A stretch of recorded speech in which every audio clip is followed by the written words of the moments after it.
Hello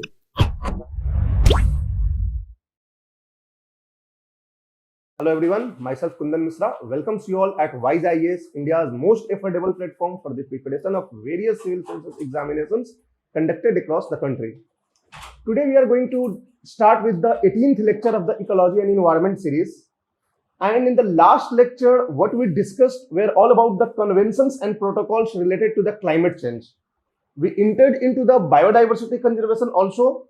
The only topic that was covered there was related to the wetlands conservation, that is Ramsar Convention, right? आज अब हम आगे की discuss करेंगे कि बायोडाइवर्सिटी कंजर्वेशन के लिए कौन कौन से मेजर कन्वेंशंस हैं, और उसके बाद फिर हम लोग हजार्डस मटेरियल से रिलेटेड जितने भी कन्वेंशंस हैं उनको भी हम डिस्कस करेंगे। और लास्टली जो है सस्टेनेबल डेवलपमेंट के लिए क्या क्या इनिशिएटिव्स ग्लोबल लेवल पे हमने लिया है इसको भी देखेंगे। तो all this things have to be discussed today. हमारा जो आज का टॉपिक है वो कल वाला ही टॉपिक है, क्योंकि वो टॉपिक अपने आप में इतना बड़ा है कि it was difficult to cover in one class, तो इसको हमने पार्ट 2 का नाम दे दिया, global conventions and protocols to conserve environment part 2। जब हम इन्वायरमेंट की बात करते हैं तो सब कुछ उसमें आ जाता है, क्लाइमेट चेंज भी आ जाता है, बायोडाइवर्सिटी भी आ जाता है, हजार्डस मटेरियल से रिलेटेड जो भी होते हैं सब आ जाते हैं उसके अंदर। तो दिस इज द पार्ट 2। तो आज जो हमारे कंपोनेंट्स होंगे, जो टॉपिक्स आज हमें डिस्कस करेंगे, वो जनरली आपको साइट्स राइट, ट्रैफिक, सीएमएस, ये साइट्स, ट्रैफिक, सीएमएस क्या है इसको हमें डिटेल में हम बात करेंगे अभी। यूएन कन्वेंशंस ऑन बायोडाइवर्सिटी यानी CBD, Stockholm convention, basal convention, Rotterdam convention, Minamata convention, right, conventions for sustainable development. Sustainable development के लिए कौन कौन से कन्वेंशंस या कौन कौन से इनिशिएटिव्स लिए गए हैं इसको हम देखेंगे, और अगर टाइम बचा तो कुछ इन्वायरमेंटल ऑर्गेनाइजेशंस को भी देखेंगे, राइट। तो that these are the components of the discussion. CITES 1973 में, देखो पता है 1972 में जब ग्लोबल प्लेटफॉर्म पे एक कॉन्फ्रेंस हुआ, स्टॉकहोम कॉन्फ्रेंस, तो उस समय लोगों को अब लगने लगा कि now it's high time we should conserve our environment. हमें अपने इन्वायरमेंट को कंजर्व करने की बिल्कुल एट इमरजेंसी लेवल पे जरूरत है। But that is different thing कि बहुत कुछ हम कंक्लूड नहीं कर पाए 1972 में, बट लेटर ऑन धीरे धीरे ग्लोबल कन्वेंशन साइन होने स्टार्ट हो गए, जिसमें कि सबसे इंपॉर्टेंट जो साइन हुआ एक 1973 में ओपन किया गया साइन करने के लिए। ये पर्टिकुलरली ये देखा गया उस टाइम में कि जो इंटरनेशनल ट्रेड होता है प्लांट्स का और एनिमल्स का, या फिर उनके प्रोडक्ट्स का, किसी प्लांट का प्रोडक्ट हो या एनिमल का प्रोडक्ट हो, चाहे फूड के फॉर्म में हो या मेडिसिन के फॉर्म में हो या सेवोनियर्स के फॉर्म में हो, डेकोरेटिव आइटम्स, तो इनके इंटरनेशनल ट्रेड की वजह से बहुत सारे स्पीसीज काफी खतरे में है। तो ये देखा गया आपको 1973 में। तो इस बेसिस पे एक यूनाइटेड नेशंस के प्लेटफॉर्म पे, हमारा यूनाइटेड नेशन इन्वायरमेंट प्रोग्राम उस समय स्टार्ट हो चुका था। यूएनईपी 1972 स्टॉकहोम कॉन्फ्रेंस के प्लेटफॉर्म पे बना था। यूएनईपी का काम क्या था कि आइडेंटिफाई करना कि कौन कौन से मेजर इश्यूज हैं जिनकी वजह से इन्वायरमेंटल डिग्रेडेशन हो रहा है, और उस पर्टिकुलर इशू को टैकल करने के लिए क्या क्या कन्वेंशंस की जरूरत है, क्या क्या स्टेप्स लेने की जरूरत है। तो आप देखोगे कि यूनाइटेड नेशन इन्वायरमेंट प्रोग्राम के सपोर्ट से कई सारे कन्वेंशन साइन किए गए, जिसमें one of the important convention जो था वो साइट्स था, जो कि 1973 में ओपन किया गया साइन करने के लिए, और ये इंप्लीमेंटेशन के लिए 1975 से ये इंप्लीमेंट हो गया, राइट। 73 में इसको सिग्नेचर के लिए स्टार्ट किया गया और 1975 में इसे इंप्लीमेंट कर दिया गया।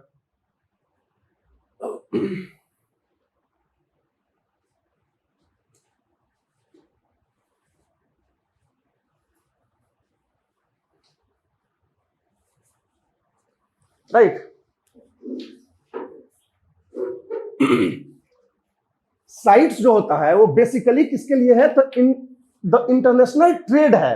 तो इसका फुल फॉर्म होता है convention for the international trade in the endangered species of wild fauna and flora. तो फौना एंड फ्लोरा दोनों के लिए है, एनिमल्स के लिए भी है, प्लांट्स के लिए भी है। तो वाइल्ड प्लांट्स और एनिमल्स का जो इंटरनेशनल ट्रेड हुआ करता था, ये किसी भी फॉर्म में हो, या तो डायरेक्ट प्रोडक्ट के फॉर्म में हो, डायरेक्ट प्लांट्स या एनिमल्स का ट्रेड हो, या उनके प्रोडक्ट का ट्रेड हो, तो इन दोनों ही कंडीशन में इनकी वजह से इन्वायरमेंट जो है वो डिग्रेड ना हो, ये स्पीसीज जो है बायोडाइवर्सिटी लॉस ना हो, इसको देखने के लिए ये कन्वेंशन लाया गया।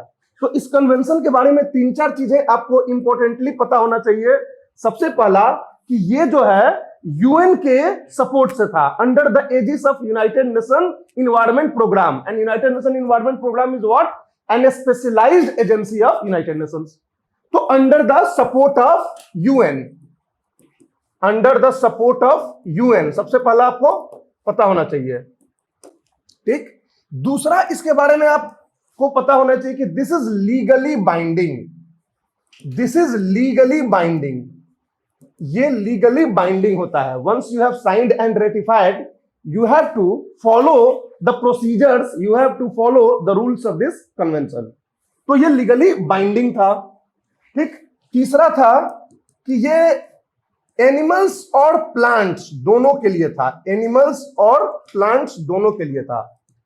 किस तरह के एनिमल्स और plants? Wild animal and plants, wild animal and plants.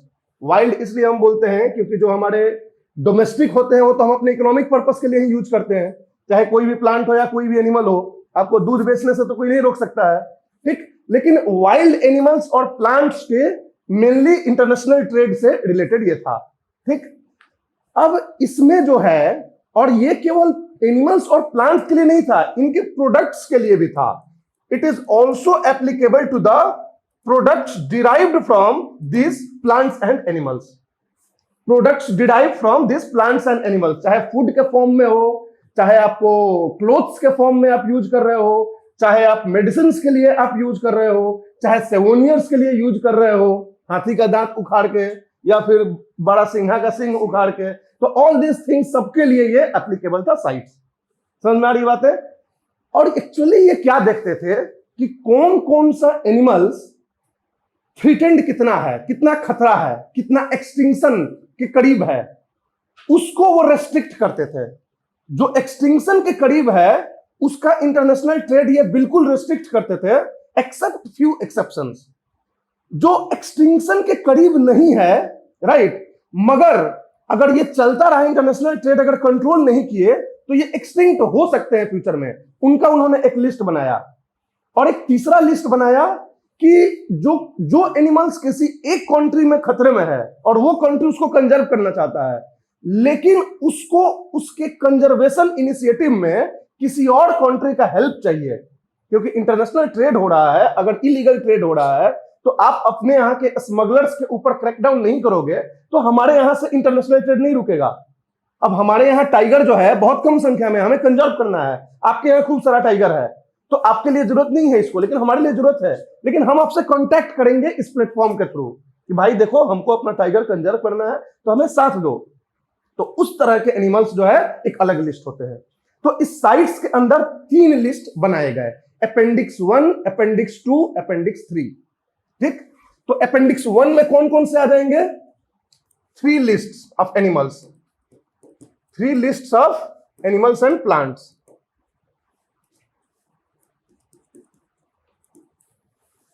Appendix 1, appendix 1 में कौन आएंगे? Which are close to extinction, जो एक्सटिंक्ट होने वाले हैं। अगर इनका इंटरनेशनल ट्रेड को हम अब नहीं रोकते हैं तो ये इंटरनेशनल ट्रेड की वजह से एक्सटिंक्ट कर जाएंगे, राइट, जैसे गोरिल्ला हो गया। ठीक, तो ये अपेंडिक्स 1 में इसको रखा गया है। इसके बारे में साइट्स ने रूल बनाया है कि you can not go for international trade, it restricts the international trade except for research and education purpose. जो रिसर्च और एजुकेशन पर्पस, वो भी रिसर्च किसके लिए? इन्हीं के कंजर्वेशन के लिए। तो जो रिसर्च और एजुकेशन पर्पस को छोड़ के बाकी किसी भी तरह का कमर्शियल पर्पस का कंप्लीट रेस्ट्रिक्शन होगा उन प्लांट्स और एनिमल्स के लिए जो अपेंडिक्स 1 में होंगे। और उसने एक लिस्ट बना दिया अपेंडिक्स 1 का। समझ में आ रही बात है? तो ये हो गया। अपेंडिक्स 2 क्या होते हैं? अपेंडिक्स 2 जो होता है वो उस एनिमल्स के लिए होगा या उस प्लांट्स के लिए होगा जो प्रेजेंटली तो एक्सटिंक्शन के कगार पे नहीं है, लेकिन अगर इसके इंटरनेशनल ट्रेड को हम रेगुलेट नहीं किए तो ये कगार पे चला जाएगा या एक्सटिंक्ट हो जाएगा। राइट। तो ये अपेंडिक्स 2 में आता है। तो अपेंडिक्स 2 जो है इसमें कंप्लीट रेस्ट्रिक्ट नहीं करता है, इसमें जो है वो रेगुलेट करने की बात करता है। समझ में आ रही बात है? रेगुलेशन की बात करता है ये, कि आप जो है स्ट्रॉन्गली रेगुलेट करो, इलीगल स्मगलिंग ना हो, इलीगल ट्रेड ना हो, कितना ट्रेड हो रहा है, कैसे हो रहा है, क्या उसकी संख्या कम ज्यादा हो रही है, ये आप ध्यान रखो। This is appendix 2। अपेंडिक्स 3 का जो लिस्ट है, अपेंडिक्स 3 का जो लिस्ट है वो उन प्लांट्स और एनिमल्स का लिस्ट है जो किसी एक मेंबर कंट्री में, साइट्स के जो सिग्नेचरी हैं उन मेंबर कंट्रीज में वो प्रोटेक्ट किया जा रहा है, क्योंकि वहां पे वो बहुत खतरे में है। जैसे टाइगर हमारे यहां बहुत खतरे में है, लेकिन कोई और कंट्री का हमें साथ चाहिए कंजर्व करने के लिए उसको। क्यों? क्योंकि इलीगल स्मगलिंग होगा, तो इलीगल स्मगलिंग जब भी होता है तो दोनों कंट्री को साथ आके और स्ट्रॉन्ग एक्शन लेना होता है against the illegal smuggling of the plants and animals, तब जाके रुकता है। तो वो कंट्री जो प्रोटेक्ट कर रहा है वो साइट्स के मेंबर्स के साथ साइट्स में अप्लाई करेगा कि हमें जो है क्या बोलते हैं, थाईलैंड का मान लो इंडिया को जरूरत है कि थाईलैंड हमें सपोर्ट करे टाइगर कंजर्वेशन में, तो इसके लिए हम जो है साइट्स में डिस्कस करेंगे, एप्लीकेशन देंगे कि टाइगर को अपेंडिक्स 3 में डालिए और हमें थाईलैंड के साथ इससे हमको कोऑपरेशन चाहिए। तो इसको अपेंडिक्स 3 में डाल के और कोऑपरेशन के लिए बोला जाएगा कि हाँ, तो वो सारे एनिमल्स को अपेंडिक्स 3 में रखा जाएगा जो कहीं ना कहीं खतरे में है और इंटरनेशनल कोऑपरेशन चाहिए उसको बचाने के लिए, उस पर्टिकुलर कंट्री को जिस कंट्री में वो खतरे में है। समझ में आ रही बात है? तो वो अपेंडिक्स 3 हो जाता है। अपेंडिक्स 1, अपेंडिक्स 2, अपेंडिक्स 3, इस तरह से 3 लेवल पे बांटा गया है। और साइट्स क्या करता है कि एक सर्टिफिकेट प्रोवाइड करता है इंटरनेशनल ट्रेड के लिए। सपोज मान लो कि आप बोलना चाह रहे हो कि ये पर्टिकुलर स्पीशीज जो है बहुत खतरे में नहीं है, तो इसके लिए हम जो है एक ट्रेड करना चाह रहे हैं, तो साइट्स बोलेगा कि ठीक है आप इसके लिए ट्रेड कर सकते हैं, एक सर्टिफिकेट इशू करेगा। उसी तरह मान लो कोई चीज रियली में खतरे में है लेकिन आप बोलना चाह रहे हो कि हम इसका ट्रेड करना चाह रहे हैं केवल रिसर्च एंड एजुकेशन पर्पस से, तो उसके लिए भी साइट सर्टिफिकेट देगा कि ये रिसर्च एंड एजुकेशन पर्पस से ही केवल आप ट्रेड कर सकते हो, नॉट फॉर कमर्शियल पर्पस। तो इसीलिए CITES issue certificate for the international trade to the respective members और द कंट्रीज। समझ में आ रही बात है? तो ये साइट्स का काम है, लीगली बाइंडिंग होता है, यूनाइटेड नेशन प्लेटफॉर्म पे होता है, किसी तरह का पैसा रुपया किसी कंट्री को नहीं देता है कंजर्व करने के लिए। ये सब चीजें जो है ना वो फ्लो, एक यूपीएससी स्टेटमेंट बहुत देता है कि this convention provides a lot of fund for the conservation of this particular species to the countries. कोई फंड वंड नहीं देता है, ठीक है, फंड्स इसके अंदर दिया जाता है लेकिन वो कोई और मैकेनिज्म है जिसके थ्रू फंड्स देता है, जैसे United Nation environment programme fund देता है, बट साइट्स जो है अपने आप में खुद जो है कोई फंडिंग मैकेनिज्म नहीं रखता है। समझ में आ रही है? कोई दिक्कत? Good.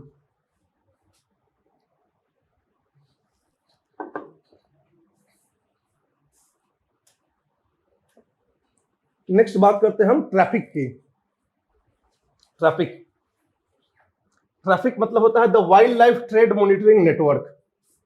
Wild life trade monitoring network 1975 में जब साइट्स आ गया, लोगों को लगा कि बहुत अच्छा इनिशिएटिव है, मगर क्वेश्चन ये था कि कैसे पता चलेगा कि इंटरनेशनल ट्रेड किस किस एनिमल्स का, प्लांट्स का हो रहा है, कितना हो रहा है।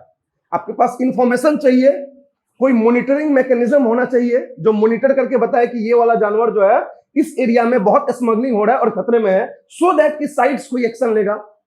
समझ में आ रही बात है?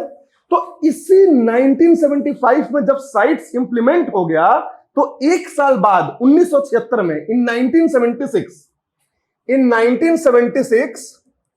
IUCN एंड WWF ने मिलके एक इनिशिएटिव शुरू किया, मॉनिटरिंग नेटवर्क। एक तरह का मॉनिटरिंग नेटवर्क इन्होंने स्टार्ट किया जिसे हम ट्रैफिक बोलते हैं। तो ट्रैफिक जो है एक प्राइवेट मॉनिटरिंग नेटवर्क है, एक प्राइवेट ऑर्गेनाइजेशन समझ लो, राइट। और ये क्या करता है कि स्टडी करता है, मॉनिटर करता है the international trade off various plants and species, और इनपुट प्रोवाइड करता है साइट्स को कि ये पर्टिकुलर एनिमल जो है ट्रेड की वजह से खतरे में है। और इसके रिपोर्ट के बेसिस पे साइट्स जो है अपना लिस्ट में अप डाउन, नीचे ऊपर नीचे करता है कि किसको किसमें रखना है, किसको कहां रखना है, और रूल्स बनाता है, सर्टिफिकेट प्रोवाइड करता है। तो this is a helping hand, this is a wild life trade monitoring network is a helping hand for sites, right. और इसका कोई काम नहीं है, ये कोई यूनाइटेड नेशन से कोई रिलेटेड इसका नहीं है, ये प्राइवेट बॉडी है। IUCN और WWF ने मिलकर इसको एक मॉनिटरिंग नेटवर्क बनाया है, और ये मॉनिटरिंग नेटवर्क एक तरह से हेल्प करता है साइट्स को। समझ में आ रही बात है? कंप्लीटली प्राइवेट, बट इसकी वैल्यू है इंटरनेशनल लेवल पे, इसको रिकॉग्नाइज करता है यूनाइटेड नेशन भी, yes this is doing good job, right. तो ये हमारा ट्रैफिक हो गया। किस क्या क्या इसके बारे में याद रखना है कि ये IUCN और WWF का ज्वाइंट वेंचर है, ज्वाइंट इनिशिएटिव है। ये क्या है? एक ट्रेड मॉनिटरिंग नेटवर्क है। ये मॉनिटर करता है, किसी तरह का ये कंपेल किसी कंट्री को नहीं करता है, या ये कोई अपना रिपोर्ट देता है तो इससे किसी के ऊपर कोई कंपेलिंग सिचुएशन नहीं आता है किसी कंट्री के ऊपर। बस केवल ये होता है कि साइट्स जो है इसके बेसिस पे अपना जो है लिस्ट को ये करता है, अपडेट करता है, या फिर जो भी उसका अपना डिसीजन होता है वो लिया जाता है। किसी तरह का फंडिंग नहीं करता है, कोई पैसा रुपया किसी कंट्री को नहीं देता है। तो ये सारी चीजें हमेशा ध्यान रखना। This is just a monitoring network, okay. अब आते हैं CMS 1979। 1979 में ये साइन करने के लिए ओपन किया गया, 1983 में ये इंप्लीमेंटेशन में आया।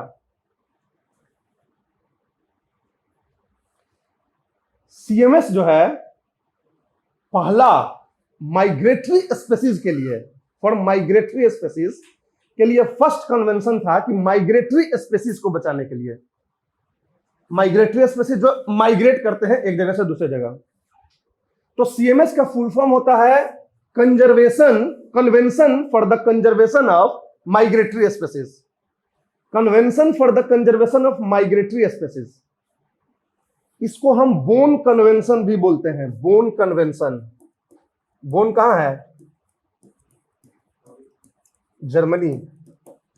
This is also called bone convention. अगर कभी बोन कन्वेंशन हो तो कंफ्यूज मत कर देना। और एक और बात, साइट्स को हम वाशिंगटन कन्वेंशन भी बोलते हैं। Sites is called Washington convention. वैसे तो अभी तक जो क्वेश्चंस आया है वो साइट्स और CMS करके ही आया है, लेकिन कल को अगर बोल दे वाशिंगटन कन्वेंशन तो कंफ्यूज मत होना। Sites is also called Washington convention, right, and this is called Bonn Convention. CMS is Bonn Convention. 1979 में opened for signatory and 1983 में implemented. This is Convention for the Conservation of Migratory Species. तो you tell me ये plants, animals दोनों के लिए होगा कि केवल animals के लिए होगा? हाँ? केवल animals के लिए होगा, plants तो migrate नहीं करते हैं, right? तो this is for migratory species of wild animals.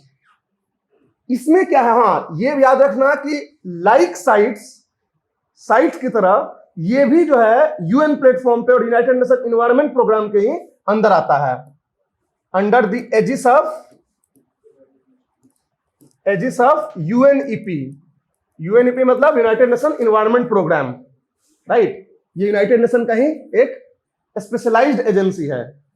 तो under the aegis of UNEP, उसी के इस एजिस पे साइन किया गया।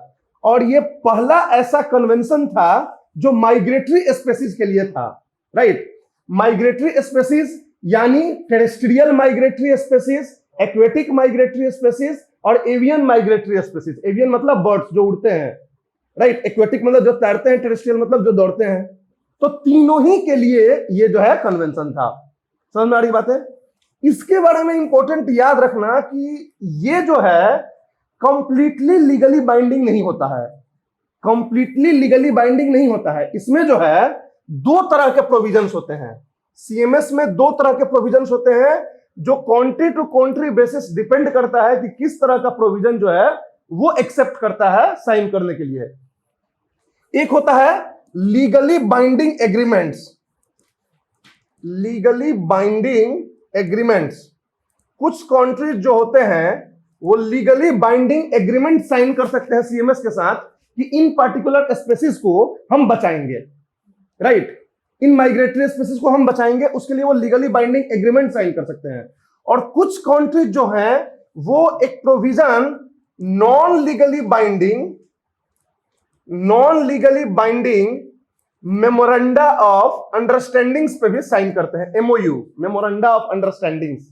मेमोरेंडा ऑफ अंडरस्टैंडिंग एक टर्म होता है जिसका मतलब होता है कि हमने आपके साथ एक मेमोरेंडा साइन किया है लेकिन हम बाध्य नहीं है। समझ में आ रही है? मतलब स्वेच्छा से अपने किया है और अपने स्वेच्छा से ही उसके ऊपर अमल करेंगे, तो वो मेमोरेंडा ऑफ अंडरस्टैंडिंग होती है। मेमोरेंडा ऑफ अंडरस्टैंडिंग जो होता है फर्स्ट स्टेप ऑफ एग्रीमेंट होता है, जिसमें किसी तरह की बाउंडेशन नहीं होती है। उसके बाद जो है लीगली बाइंडिंग एग्रीमेंट्स या जो भी होते हैं। तो ये लीगली बाइंडिंग एग्रीमेंट भी कोई कंट्रीज के साथ साइन कर सकता है और कोई non legally binding memoranda of understanding भी साइन कर सकता है। जैसे इंडिया ने non legally binding memoranda of understanding sign किया है सीएमएस के साथ कि हम साइबेरियन क्रेन को बचाएंगे, चाहे जो भी हमारे यहाँ ये होते हैं। और ये सीएमएस में जो माइग्रेटरी स्पेसीज हैं वो केवल स्पेसीज की बात नहीं करता है, स्पेसीज के हैबिटेट की भी बात करता है, स्पेसीज के रूट की भी बात करता है, मतलब कंप्लीट रेंज की बात करता है वो। So it is not just for the species, it is for the habitat of the species and the migratory routes of the species.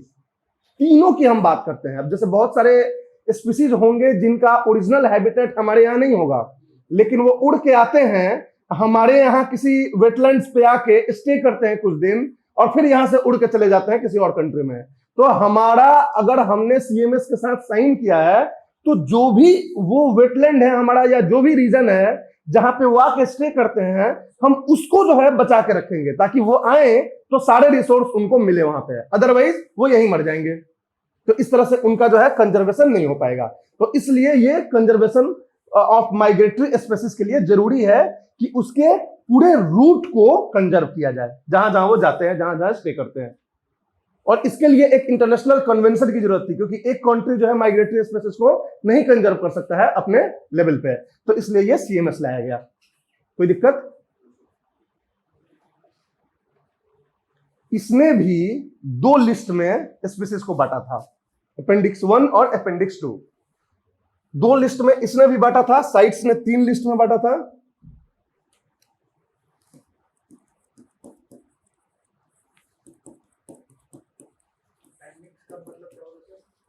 एक तरह का लिस्ट होता है, बुक्स में देखते हो पीछे अपेंडिक्स दिए होते हैं, अपेंडिसेस।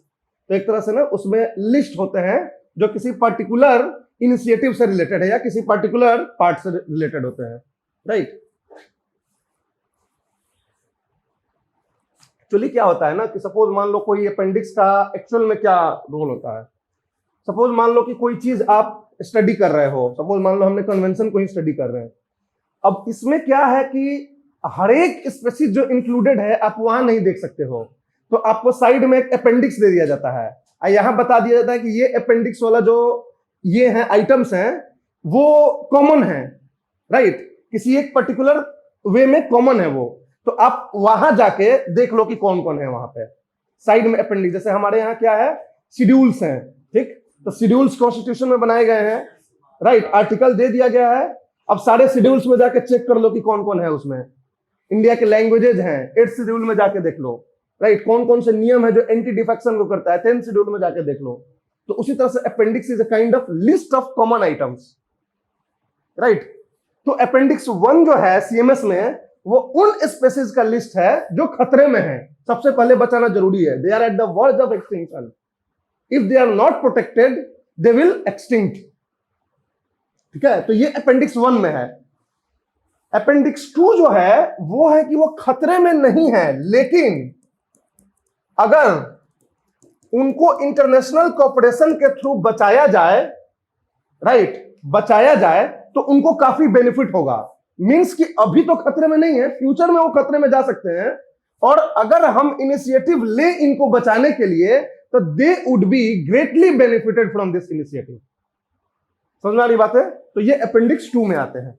तो appendix 2 of course is less important, appendix 1 is more important. Appendix 2 मतलब कि फिलहाल तो खतरे में नहीं है, लेकिन अगर हम इनिशिएटिव लें तो they would be greatly benefited, क्योंकि इनका जो है डिग्रेडेशन हो रहा है, राइट। तो ये अपेंडिक्स 2 में आ जाते हैं। इमरजेंसी नहीं है इनके लिए इमरजेंसी सिचुएशन है। समझ में आ रही बात है? अगर बोलता है कि CMS is a legally binding, तो नहीं, सीएमएस लीगली बाइंडिंग नहीं है, ठीक है, पार्सली है। ये डिपेंड करता है कंट्री टू कंट्री कि कोई लीगली बाइंडिंग एग्रीमेंट करता है सीएमएस के साथ या कोई non legally binding memoranda of understanding sign करता है। समझे बात को?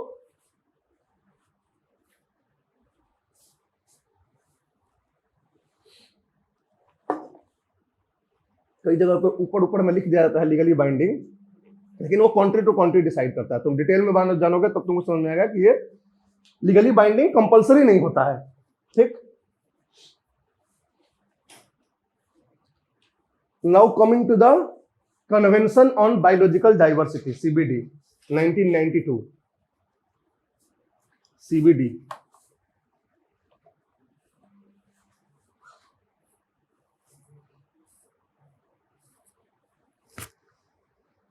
में अर्थ समिट मैंने बताया था, United Nations convention on environment and development. उसमें हमने बताया था कि दो कन्वेंशंस हुए थे, एक यूएनसीबीडी और यूएनएफसीसीसी, यही बताया था। दो डॉक्यूमेंट्स भी उसमें साइन किए गए थे, रियो डिक्लेरेशन, एजेंडा 21, राइट, और फॉरेस्ट प्रिंसिपल्स। उसके बाद हमने बताया था कि दो कन्वेंशंस थे, यूएनएफसीसीसी किसके लिए था, क्लाइमेट चेंज के लिए था, और यूएनसीबीडी किसके लिए था, बायोडाइवर्सिटी कंजर्वेशन के लिए, बायोलॉजिकल डाइवर्सिटी के कंजर्वेशन के लिए। 1992 में ये साइन किया गया था, सीबीडी, कन्वेंशन ऑन बायोडाइवर्सिटी। तो सबसे पहले ये क्या होगा आपको, ऑफ कोर्स ये जो है under the aegis of United Nation environment Programme है, right, under the aegis of UNEP, United Nation environment programme के छत्र छाया में ये कन्वेंशन जो है साइन किया गया था, राइट। दूसरी चीज, this is legally binding on the parties. जो भी पार्टीज हैं जिन्होंने साइन किया है, पार्टीज यानी कंट्रीज, जो भी कंट्रीज इस कन्वेंशन को साइन किया है उन पे ये लीगली बाइंडिंग होगा। ठीक, UNFCCC was a non legally binding in itself, Kyoto protocol ने उसको लीगली बाइंडिंग बनाया, लेकिन UNCBD right from beginning legally binding था। समझ में आ रही बात है, ये legally binding on the parties है। तो ये सब समझ गए। मेन एम क्या है इसका, तो मेन एम है बायोलॉजिकल डाइवर्सिटी को कंजर्व करना, राइट। लेकिन एम जो है एक ब्रॉडर पर्सपेक्टिव में देखते हैं, ऑब्जेक्टिव जो होता है वो नैरोअर पर्सपेक्टिव होता है कि भाई बायोलॉजिकल डाइवर्सिटी तो ठीक है, लेकिन क्या करेंगे बायोलॉजिकल डाइवर्सिटी के लिए, राइट। तो सबसे पहले जो है तीन इसके ऑब्जेक्टिव्स मेंशन्ड हैं, 3 ऑब्जेक्टिव्स इसके मेंशन है सीबीडी के, 3 ऑब्जेक्टिव्स। सबसे पहला conservation of biodiversity, conservation of biological diversity, मतलब जो भी स्पेसीज, जेनेटिक या इकोसिस्टम डाइवर्सिटी होती है उसको आप कंजर्व करोगे, वर्क करोगे कंजर्व करने के लिए। तो ये हो गया कंजर्वेशन ऑफ बायोलॉजिकल डाइवर्सिटी। कैसे करोगे, अपने यहां नियम कानून बनाओ, लेजिस्लेशन लाओ, अपने यहां एक्ट पास करो, अपने यहां इन्वायरमेंटल बॉडीज को तैयार करो, और जिसके भी थ्रू आप जो है कंजर्व करो, यानी रेगुलेट करो। जो भी यूज है बायोडाइवर्सिटी का, जो लोग यूज कर सकते हैं उसको आप रेगुलेट करो ताकि वो कंजर्व, ताकि वो मतलब डिग्रेड ना हो, राइट। तो ये हो गया कंजर्वेशन ऑफ बायोडाइवर्सिटी। दूसरा होता है इसका objective sustainable use, sustainable use of the components of biodiversity. मतलब सेकंड ऑब्जेक्टिव का मतलब होता है कि वो किसी तरह का रेस्ट्रिक्शन नहीं क्रिएट करता है कि आप यूज नहीं कर सकते हो प्लांट्स और एनिमल्स का। ऑफ कोर्स अपने डेवलपमेंट के लिए आप यूज करो, लेकिन सस्टेनेबल यूज करो। तो sustainable use of the components of biodiversity, components of biodiversity मतलब किसी भी प्लांट्स, किसी भी एनिमल स्पीसीज को अगर आपके कमर्शियल पर्पस के लिए या फिर आपके हेल्थ पर्पस के लिए, आपके फूड सिक्योरिटी के लिए अगर जरूरत है तो of course you go for using that, but sustainably. ये sustainable use of the components of biodiversity दूसरा हो गया। तीसरा हो गया आपको fair and equitable sharing of benefits, fair and equitable sharing of benefits. इसका मतलब क्या हुआ कि सपोज मान लो मैं कंट्री ए हूं, आप कंट्री बी हो, मैं आपके यहां का कोई बायोडाइवर्सिटी प्रोडक्ट कोई प्लांट्स या कोई एनिमल्स, उसको यूटिलाइज कर रहा हूं कमर्शियली, उससे हम कोई मेडिसिन बना रहे हैं, उससे हम कोई प्रोडक्ट्स बना रहे हैं, कोई क्लॉथ्स बना रहे हैं, कोई भी चीज बना रहे हैं, तो जो बेनिफिट होगा उस कमर्शियल यूज से वो फेयर और इक्विटेबली हम आपके साथ शेयर करेंगे। तो this is the fair and equitable sharing of benefits arising out of the commercial utilisation of the various parts of biodiversity. कोई भी बायोडाइवर्सिटी का अगर कमर्शियल यूज कर रहे हो किसी भी कंट्री का, तो आप में fair benefit, fair equitable sharing of benefit होनी चाहिए। और जो कंट्री है वो भी उस बेनिफिट को शेयर करेगा वहां के लोकल कम्युनिटी के साथ जो कंजर्व कर रहा है उस बायोडाइवर्सिटी को। अब कोई जंगल है, जंगल में कोई ऐसे पेड़ पौधे होते हैं जिसका यूज करते हैं हम बहुत ही इंपॉर्टेंट मेडिसिन बनाने के लिए। तो जब नेशनल गवर्नमेंट अगर उसको यूज करेगा तो जो लोग उसको प्रोटेक्ट कर रहे हैं वहां पे उस जंगल में, उनके साथ भी बेनिफिट शेयरिंग होना चाहिए ताकि वो इंसेंटिवाइज्ड हो उसको कंजर्व करने के लिए। तो एक तरह से कंजर्व करने के लिए यह जरूरी है। कोई भी बायोडाइवर्सिटी को अपने लोकल एरिया में क्यों कंजर्व करेगा जब तक उसको बेनिफिट कुछ मिलेगा, अगर उससे कोई कमर्शियल उसका यूटिलाइजेशन हो रहा है तो इसलिए तीसरा जो है sustainable and equitable sharing of benefits इसमें रखा गया as an objective of the CBD. समझ में आ रही है? तो ये तीन बेसिक जो है आपके ऑब्जेक्टिव्स हैं जो लिखे हुए हैं कन्वेंशन ऑन बायोडाइवर्सिटी के लिए। कौन कौन सा? Conservation of biological diversity, sustainable use of the components of biodiversity and fair and equitable sharing of benefits arising out of the commercial use of the biodiversity. समझ में आ रही बात है? कोई दिक्कत? तो ये तीन चीज था। बट दिक्कत क्या था कि लीगली बाइंडिंग तो आपने कर दिया, right? Conservation of biological diversity को भी समझ में आ रही है, sustainable use of the components of biodiversity भी समझ में आ रही है। ये जो fair and equitable sharing of benefits था वो बड़ा ही वेग था, कुछ क्लैरिटी इसमें नहीं आ रही थी कि कैसे, क्या नियम कानून, बहुत ही कंट्रीज के बीच में ना बहुत मतलब कॉन्फ्लिक्ट हो रहा था इसको लेके कि कितना शेयर करना है, कैसे शेयर करना है। तो यही देखोगे कि आगे 2010 में नगोया प्रोटोकॉल होगा एक जापान में जो इस इशू को रिजॉल्व करेगा, एक तरह से ट्रांसपेरेंट लीगल फ्रेमवर्क बनाएगा कि कैसे शेयरिंग होगा, किस किस तरह का होगा। तभी हम आगे बात करेंगे नगोया प्रोटोकॉल में, ठीक है? तो इसको आगे देखोगे तो प्रोटोकॉल के थ्रू इसको और स्ट्रेंथन किया जाएगा, राइट? लेकिन 8 साल बाद ही ये रियलाइज किया गया 2000 में कि बायोडाइवर्सिटी को बहुत ज्यादा खतरा है मॉडर्न बायोटेक्नोलॉजी से।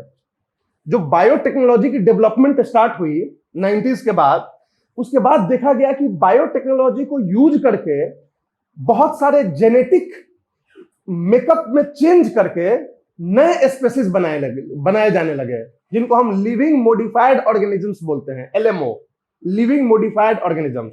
कोई ऑर्गेनिज्म है उसके जेनेटिक मेकअप में चेंज करके आप नए तरह के ऑर्गेनिजम्स बनाए जाने लगे, राइट? जैसे GM crops, genetically modified crops, right? उसी तरह से जीएम ऑर्गेनिजम्स बहुत ज्यादा होने लगे, बैक्टीरिया बनाए जाने लगे, इस तरह के जो है बहुत सारे ऑर्गेनिजम्स बनाए जाने लगे जेनेटिकली वेरिएशंस के थ्रू, राइट? तो इससे ये समझ में आया लोगों को कि बायोडाइवर्सिटी को बहुत ज्यादा खतरा हो सकता है या ह्यूमन हेल्थ को भी खतरा हो सकता है।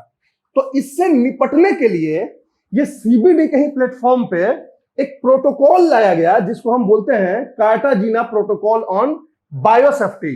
ये 2000 में आया गया कार्टाजीना प्रोटोकॉल ऑन बायोसेफ्टी। समझ में आ रही बात है? ये बायोसेफ्टी क्या होता है? बायोसेफ्टी एक टर्म यहां पे दिया गया। कार्टाजीना कहां है? कोलंबिया में है, राइट? तो कोलंबिया में कार्टाजीना प्रोटोकॉल लाया गया, ये यूएनसीबीडी के ही प्लेटफॉर्म पे लाया गया। जो कॉन्फ्रेंस ऑफ पार्टीज होती है यूएनसीबीडी की, उसी कॉन्फ्रेंस ऑफ पार्टी में ये प्रोटोकॉल साइन किया गया। लीगली बाइंडिंग ये भी है, ये भी लीगली बाइंडिंग है। और इस प्रोटोकॉल में मेनली जो है बायोसेफ्टी के लिए लाया गया। What is the meaning of biosafety? Biosafety means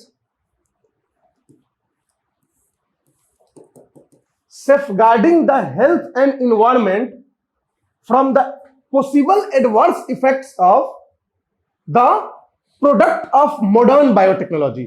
modern biotechnology का जो प्रोडक्ट है, जो न्यू ऑर्गेनिजम्स बनाए जा रहे हैं मॉडर्न बायोटेक्नोलॉजी को यूज करके, जिसको हम LMOs बोलते हैं, लिविंग मॉडिफाइड ऑर्गेनिजम्स बोलते हैं, इनसे ह्यूमन हेल्थ और बायोडाइवर्सिटी कि सेफ्टी को हम बायोसेफ्टी बोलते हैं। समझ में आ रही बात है? Biosafety means protection of human health and biological diversity from the products of modern biotechnology. समझ में आ रही बात है? और मॉडर्न बायोटेक्नोलॉजी का प्रोडक्ट्स को क्या बोलते हैं? Living modified organisms. जो भी लिविंग मॉडिफाइड ऑर्गेनिजम्स होंगे जो इंट्रोड्यूस किए जाएंगे इकोसिस्टम में, तो इनसे जो है हमारे हेल्थ को और इन्वायरमेंट को क्या एडवर्स इंपैक्ट पड़ेगा, इससे सेफगार्डिंग को बोलते हैं बायोसेफ्टी। और इसी बायोसेफ्टी के लिए हम कार्टाजीना प्रोटोकॉल लाए थे। समझ में आ रही बात है? कोई दिक्कत? गुड। तो कार्टाजीना प्रोटोकॉल जो है एक लीगली बाइंडिंग है। समझ में आ रही है? बायोसेफ्टी के लिए है। बायोसेफ्टी क्या है आपको समझ में आ गया। लिविंग मॉडिफाइड ऑर्गेनिजम्स क्या है ये समझ में आ गया। किसी तरह का जेनेटिकली चेंज करके कोई नए ऑर्गेनिजम्स को आप लेके आ रहे हो जो जेनेटिकली डिफरेंट है फ्रॉम इट्स पेरेंट ऑर्गेनिज्म, तो that is called living modified organisms. और इन्हीं से कोई खतरा ना हो, इसको जो है बचाने के लिए कार्टाजीना प्रोटोकॉल लाया गया। राइट। तो इसका जो मेन एम होता है वो होता है the safe handling and transfer of living modified organisms. तो इसका जो मेन एम होता है, main aim of the Cartagena protocol is safe handling and transfer और import export of LMOs, living modified organisms. मतलब कि ये एक तरह से रूल बनाता है, ये एक तरह से इंश्योर करता है कि आपको कैसे सेफ हैंडलिंग करना है। कोई भी लिविंग मॉडिफाइड ऑर्गेनिजम्स अगर अपने कंट्री में बनाते हो मॉडर्न बायोटेक्नोलॉजी को यूज करके, तो इसकी सेफ हैंडलिंग करनी है, सेफ ट्रांसफर करना है और इंपोर्ट एक्सपोर्ट की सेफ्टी को इंश्योर करता है ये कार्टाजीना प्रोटोकॉल। ये बाध्य करता है कि ये पर्टिकुलर आपको स्टेप्स लेने हैं टू इंश्योर द बायोसेफ्टी। समझ में आ रही बात है? कोई दिक्कत? कोई इशू हो तो बताओ। बायोसेफ्टी, लिविंग मॉडिफाइड ऑर्गेनिजम्स, थोड़ा सा साइंटिफिक टर्म लग रहा है। वैसे तो आप लोग साइंटिफिक दिख रहे हो, बट फिर भी अगर कोई दिक्कत हो तो बताओ। बायोसेफ्टी बता दें। देखो, मॉडर्न बायोटेक्नोलॉजी में क्या होता है कि सपोज कोई ऑर्गेनिज्म है, ठीक है। अब हम क्या करते हैं कि ये देखते हैं, सपोज मान लो कोई पेस्टिसाइड्स ही है, क्रॉप्स को क्या करते हैं कि हम उसमें ऐसा जेनेटिकली चेंज करें कि पेस्ट अटैक उसके ऊपर ना हो, वो रेसिस्ट कर सके, कम पानी में भी खूब प्रोडक्टिव हो जाए। राइट। तो इसके लिए हम जेनेटिक चेंज करते हैं, उसके अंदर उसके जीन्स में चेंज करते हैं, किसी और ऑर्गेनिजम्स के जीन को उसके अंदर डालते हैं और इस तरह से नए नए प्रोडक्ट्स बना देते हैं, नए नए ऑर्गेनिजम्स बना देते हैं। कुछ ऐसे बैक्टीरिया बना देते हैं जो तेल को भी खा सकता है, ऑयल को भी खा सकता है। तो ऑयल स्पिल से जो पोल्यूशन होगा उससे बचने के लिए हम oil based oil feeding bacteria हम बना देते हैं। ऑयल जेपर्स जैसे बेस्ट एग्जांपल है। तो ये क्या है? एक लिविंग मॉडिफाइड ऑर्गेनिजम्स है। तो लिविंग मॉडिफाइड ऑर्गेनिजम्स इसी को बोलते हैं।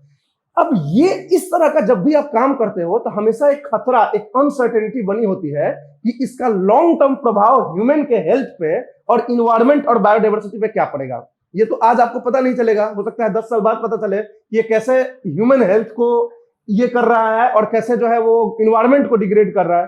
तो इसलिए सीबीडी के ही प्लेटफॉर्म पे एक कार्टाजीना प्रोटोकॉल लाया गया था जो ये इंश्योर करता था कि ये लिविंग मॉडिफाइड ऑर्गेनिजम्स जो हैं इनसे कैसे हम अपने ह्यूमन हेल्थ को और इन्वायरमेंट को बचाएंगे। This is called biosafety. तो biosafety is basically the protection of human health and environment from the adverse effects of the products of modern biotechnology. Products of modern biotechnology मतलब living modified organisms. तो यही biosafety का concept होता है। इसमें बहुत सारे रूल्स बनाए जाते हैं कि आप जो है इन्वायरमेंट में तभी आप उसको रिलीज करोगे जब आपके यहाँ का कोई रिसर्च बॉडी, कोई इंपॉर्टेंट जो ऑर्गेनाइजेशन है आपको अलाउ करेगा। वो इंपॉर्टेंट ऑर्गेनाइजेशन क्या करेगा? उसको स्टडी करेगा कि इसका क्या इंपैक्ट होगा इन्वायरमेंट में, क्या हेल्थ पे हो गया। जैसे हमारे यहाँ जेनेटिकल इंजीनियरिंग अप्रेजल कमिटी है, GEAC, जो इन्वायरमेंट एक्ट के थ्रू ये कमिटी बनाई गई थी। ये कमिटी का काम क्या है कि ये देखती है कोई भी आपको बायोटेक्नोलॉजी से रिलेटेड कुछ भी आपको रिसर्च करना है तो आप इससे पूछ के करोगे। आपको उसको इंट्रोड्यूस करना है, फील्ड में इससे पूछ के करोगे। ये देखेगी कि क्या सेफ्टी है नहीं है, क्या चीजें हैं। तो ये सब जो है आपको इंपॉर्टेंट होता है। तो ये जो है कार्टाजीना प्रोटोकॉल इसी के लिए बनाया गया था कि इनकी वजह से किसी तरह का लॉस ना हो इन्वायरमेंट को और ह्यूमन हेल्थ को। समझ में आ रही बात है? क्योंकि उस समय मॉडर्न बायोटेक्नोलॉजी बहुत तेजी से बढ़ रहा था, और तेजी से बढ़ रहा था, और साथ ही साथ अनसर्टेनिटी बढ़ रही थी कि इसका क्या इंपैक्ट ह्यूमन के हेल्थ पे पड़ेगा, बायोडाइवर्सिटी पे क्या इंपैक्ट पड़ेगा। इसीलिए ये कार्टाजीना प्रोटोकॉल इंपॉर्टेंट था। समझ में आ रही बात है? तो ये बायोसेफ्टी का मतलब होता है safeguarding the health and environment from the living modified organisms, adverse impact of living modified organisms. हो सकता है कि नहीं भी हो, लेकिन कैसे होगा, क्या होगा, इसके लिए ये लाया गया। समझ में आ रही बात है? ओके।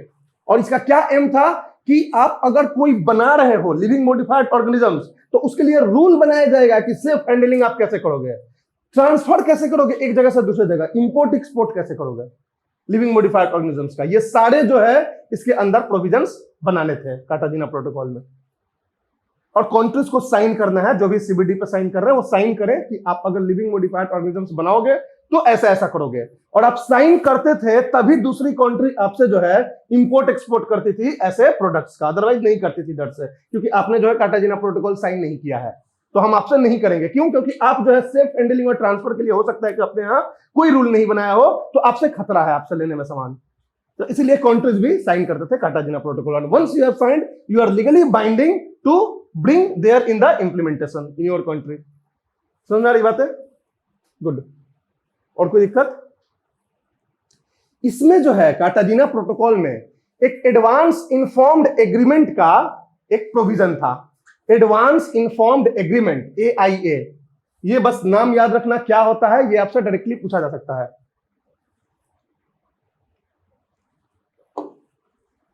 एडवांस इन्फॉर्म्ड एग्रीमेंट जो है वो दो कंट्री के बीच में होता था, exporter of LMOs living modified organisms और इंपोर्टर ऑफ LMOs। जो कंट्री एक्सपोर्ट कर रहा है और जो इंपोर्ट कर रहा है, इन दोनों के बीच में एक एग्रीमेंट होगा according to the Cartagena protocol. उस एग्रीमेंट में क्या होगा कि जो एक्सपोर्टर जो है ये इस लिविंग मॉडिफाइड ऑर्गेनिजम्स के बारे में कंप्लीट असेसमेंट रिपोर्ट इसको देगा कि इससे क्या पॉसिबल खतरा हो सकता है, हमने इसको कैसे बनाया है, क्या हमने इसमें टेक्निक इस्तेमाल किया है, और इससे किस तरीके से आपको रिस्क है। तो रिस्क असेसमेंट रिपोर्ट जो होता है, हर प्रोडक्ट का एक रिस्क असेसमेंट रिपोर्ट होता है जो मैन्युफैक्चरर बनाता है।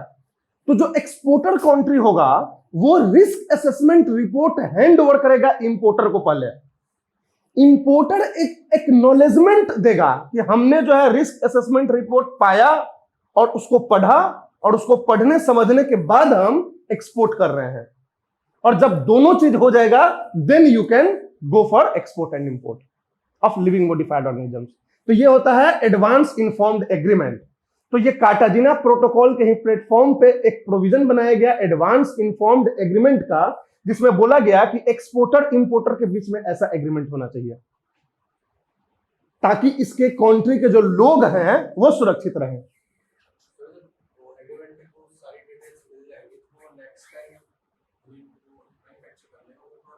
यार देखो, ये हो गया पेटेंट का रूल। अगर आप कोई भी चीज बनाते हो कोई भी टेक्नोलॉजी से, तो आप पेटेंट करा लेते हो उस टेक्नोलॉजी को। तो वंस यू हैव पेटेंटेड, अगर आप कोई और कंट्री बनाता है तो आप उसको वर्ल्ड ट्रेड ऑर्गेनाइजेशन में सू कर सकते हो, क्योंकि वहां पे एपिलेट अथॉरिटी है कोई भी पेटेंट इसके लिए कि कोई पेटेंट वायलेट कर रहा है तो इसके लिए रहता है पेटेंट। वो अलग ऑर्गेनाइजेशन है जो कि देखती है कि कोई पेटेंट वायलेशन ना हो। अदरवाइज इसको अपना बताना पड़ेगा इनको कि क्या रिस्क है, कैसे इन्होंने किया है। हो सकता है कि हाईली टेक्निकल चीजें ना भी बताएं, मगर वो सारे इंफॉर्मेशन देना होगा जिससे कि ये डिसाइड कर सके कि इसके यहां safety security of biodiversity and health का कोई इशू ना हो। समझे बात को? तो ये होता है एक्सपोर्टर और इंपोर्टर का ये चीज बीच में एग्रीमेंट, और ये एग्रीमेंट हो जाएगी। हाँ, इसको भी अपना एक रिपोर्ट देना होगा, एक्नॉलेजमेंट रिपोर्ट, कि हाँ जी हमें मिला, हमने समझा, हमने समझ बूझ के हम इंपोर्ट कर रहे हैं, और उसके बाद ये एक्सपोर्ट इंपोर्ट होगा। समझ गए? ये होता है एडवांस इन्फॉर्म्ड एग्रीमेंट।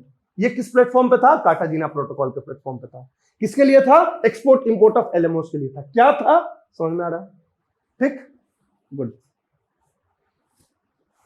कोई दिक्कत? चलो, अब क्या हुआ कि 2010 में जब कॉन्फ्रेंस ऑफ पार्टीज फिर से मिले तो दो इश्यूज खटक रहे थे उस समय। एक इशू जो है वो कार्टाजीना प्रोटोकॉल से रिलेटेड और एक इशू जो था वो ओरिजिनल सीबीडी से रिलेटेड। कार्टाजीना प्रोटोकॉल से रिलेटेड क्या इशू खटक रहा था कि what if there is adverse impact because of the LMOs. LMOs की वजह से कोई एडवर्स इंपैक्ट आ जाए किसी इंपोर्टिंग कंट्री में या किसी मैन्युफैक्चरिंग कंट्री में ही, हेल्थ पे या इन्वायरमेंट पे, तो who should be held liable and what should be done further. दो चीज क्वेश्चंस जो है वो रिजॉल्व नहीं हो गए थे, कार्टाजीना प्रोटोकॉल पे नहीं ध्यान दिया गया था कि लायबिलिटी किसकी होगी in terms of damage because of the LMOs and what to do in case of damage. तो इन दोनों को इंश्योर करने के लिए नगोया कुआलालंपुर सप्लीमेंट्री प्रोटोकॉल लाया गया। Nagoya Kuala Lumpur supplementary protocol, actually 2010 में सीबीडी का एक नगोया प्रोटोकॉल चल रहा था।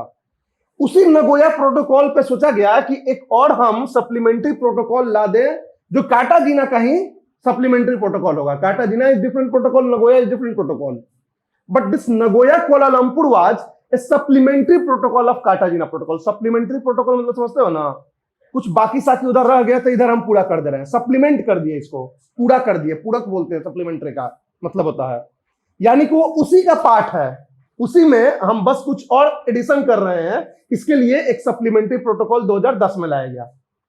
सारे कंट्रीज तो नगोया में ऑलरेडी जुटे हुए थे, ठीक, तो उसी समय कुआलालंपुर में भी जाके उन्होंने प्रोटोकॉल साइन कर दिया कार्टाजीना का ही। समझ में आ रही बात है? तो ये कहलाता है नगोया कुआलालंपुर सप्लीमेंट्री प्रोटोकॉल। इसका क्या था मेन? तो एक ट्रांसपेरेंट, एक ओपन ये बनाना रिपोर्ट की, हाँ भाई प्रोविजन बनाना कि who should be held liable in case of damage because of the LMO, number एक, और व्हाट टू डू अगर कोई एडवर्स इंपैक्ट स्टार्ट हो जाए तो कैसे उसको हम टैकल करेंगे, हाउ टू टैकल।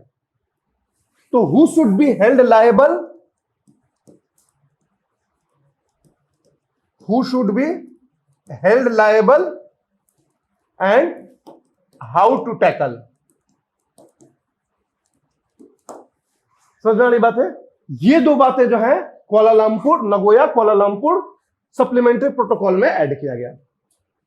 अब इसमें बहुत सारे प्रोविजंस बनाए गए। आपसे ये नहीं पूछा जाएगा कि कौन कौन सा प्रोविजंस बनाए गए, क्योंकि ये तो काफी डीप हो जाएगा, बट ये है कि इसका क्या पर्पस था। तो यही दो पर्पस था कि अगर लिविंग मॉडिफाइड ऑर्गेनिज्म से कुछ खतरा उत्पन्न हो गया, डैमेज हो गया, तो उस केस में क्या होगा, what will you do, how to tackle and who should be held responsible. तो बहुत सारे कंडीशंस होंगे कि अगर ऐसे कंडीशंस में हुआ तो ये रिस्पॉन्सिबल होंगे, ऐसा कंडीशंस हुआ तो वो रिस्पॉन्सिबल होंगे। डिफरेंट डिफरेंट केस मतलब उसमें डिस्कस किया जाएगा और उसके थ्रू सारे प्रोविजंस बनाए गए इस प्रोटोकॉल में। हाँ, सब कुछ है इसमें डिटेल में कि हाँ क्या है, कैसे होगा, क्या नहीं होगा, किसको माना जाएगा, किसको नहीं माना जाएगा, राइट। तो सबके लिए ये पूरा प्रोटोकॉल था, सप्लीमेंट्री प्रोटोकॉल। कोई दिक्कत? ये 2010 में था, आया था। अब उसी 2010 में नगोया प्रोटोकॉल के लिए सब लोग इकट्ठा हुए थे। नगोया प्रोटोकॉल, नगोया जापान में है, राइट। जापान में नगोया और कुआलालंपुर कहाँ है? मलेशिया में, राइट। तो उस समय इधर एशिया में ही चल रहा था इसका conference of parties.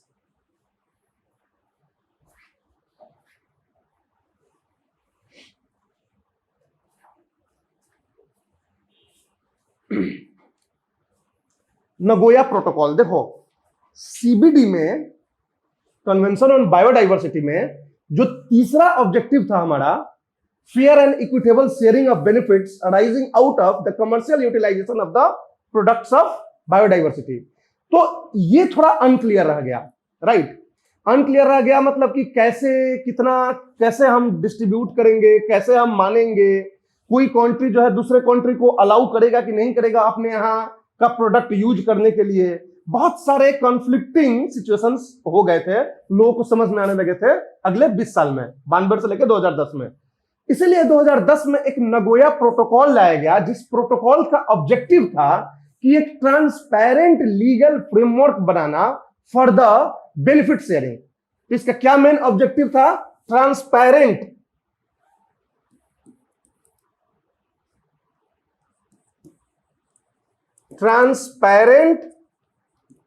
Legal framework for benefit sharing. Benefit sharing कैसे बेनिफिट शेयरिंग होगा, क्या होगा, किस तरह से करेंगे, इसके लिए एक ट्रांसपेरेंट लीगल फ्रेमवर्क बनाना चाहिए हमें, और हम बनाएंगे अपने अपने कंट्रीज में। इसी के लिए नगोया प्रोटोकॉल लाया गया, ताकि किसी तरह का कॉन्फ्लिक्टिंग सिचुएशन ना हो कंट्रीज के बीच में कि इन्होंने एक्सेस नहीं दिया, इन्होंने बेनिफिट शेयर नहीं किया, इस तरह का कोई ये ना हो। समझ में आगे बात? अब इसमें जो है 3 तरह के ऑब्लिगेशंस लाए गए, 3 तरह के ऑब्लिगेशंस, यानी कि 3 तरह का प्रोविजंस बनाया गया कि ये करना ही है जो भी कंट्री साइन कर रहे हैं। तो वो कौन कौन से ऑब्लिगेशंस थे इसमें? ऑब्लिगेशंस मतलब that you have to do. First was access obligation, second was benefit sharing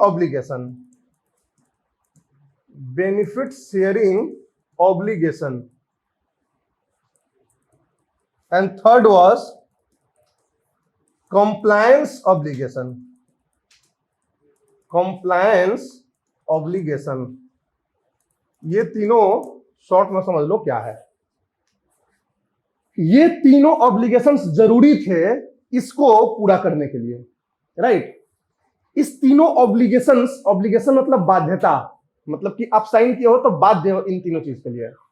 access obligation का मतलब होता है कि आप अलाउ करोगे अपने यहां का जो आपका बायोडाइवर्सिटी रिसोर्स है इसको यूटिलाइज करने के लिए किसी को भी, दैट इज एक्सेस ऑब्लिगेशन। अगर वो खतरे में नहीं है, आप कंजर्व नहीं कर रहे हो, तो आप जो है किसी को भी, किसी भी कंपनी को अपने देश में या किसी फॉरेन कंट्रीज को, अगर वो मेडिसिन बनाने के लिए या किसी कमर्शियल यूटिलाइजेशन के लिए अगर आपके यहाँ का बायोडाइवर्सिटी रिसोर्स यूज करना चाहता है तो you should let them. This is access obligation, provide them access to your biodiversity resource, genetic resource. तो ये हो गया access obligation. Benefit sharing obligation उनके लिए है जो कमर्शियली यूटिलाइज कर रहे हैं, उनके लिए ये ऑब्लिगेशन है कि जो भी आपका कमर्शियल उसका बेनिफिट होगा वो शेयर करोगे उनके साथ जिनके रिसोर्स को आपने यूज किया है। तो ये बेनिफिट शेयरिंग ऑब्लिगेशन हो जाएगा। और तीसरा होता है कंप्लायंस ऑब्लिगेशन, मतलब कि केवल मुंह से बोलने से नहीं होगा, आप अपने कंट्री में जाके एक्ट पास करो, रूल बनाओ, लेजिस्लेशन लाओ, और तब हम मानेंगे कि आप जो है इसको फॉलो कर रहे हो। तो दिस इज कंप्लायंस ऑब्लिगेशन। अब सब लोग बोल देगा हाँ जी हम भी कर देंगे, हाँ जी हम भी कर देंगे, और जाके अपने यहां आप कुछ नहीं कर रहे हो, बाद में जो है प्रॉब्लम होगा। तो इसके लिए कंप्लायंस ऑब्लिगेशन डाल दिया कि कंप्लायंस तब माना जाएगा when you bring acts and legislations in our country to fulfil all this. समझ आ रही बात है? तब जाके ये कंप्लायंस ऑब्लिगेशन कहलाएगा। तो इस तरह के 3 तरह के ऑब्लिगेशंस इसके अंदर थे नगोया प्रोटोकॉल के अंदर। कोई दिक्कत? समझ में आ रही बात है? तो this was Nagoya protocol. Nagoya protocol किसके अंदर था? सीबीडी के ही अंदर था। किस कन्वेंशन के? सीबीडी के। कार्टाजीना किसके था? सीबीडी के लिए था, right. Nagoya Kuala Lumpur supplementary protocol भी सीबीडी के अंदर था, सीबीडी में भी कार्टाजीना के अंदर था। समझे बात को?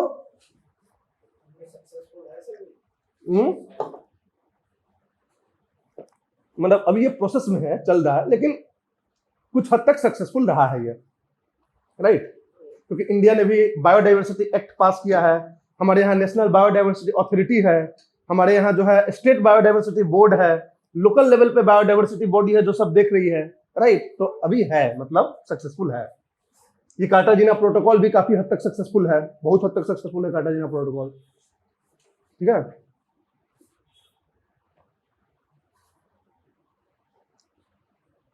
इसी नगोया प्रोटोकॉल में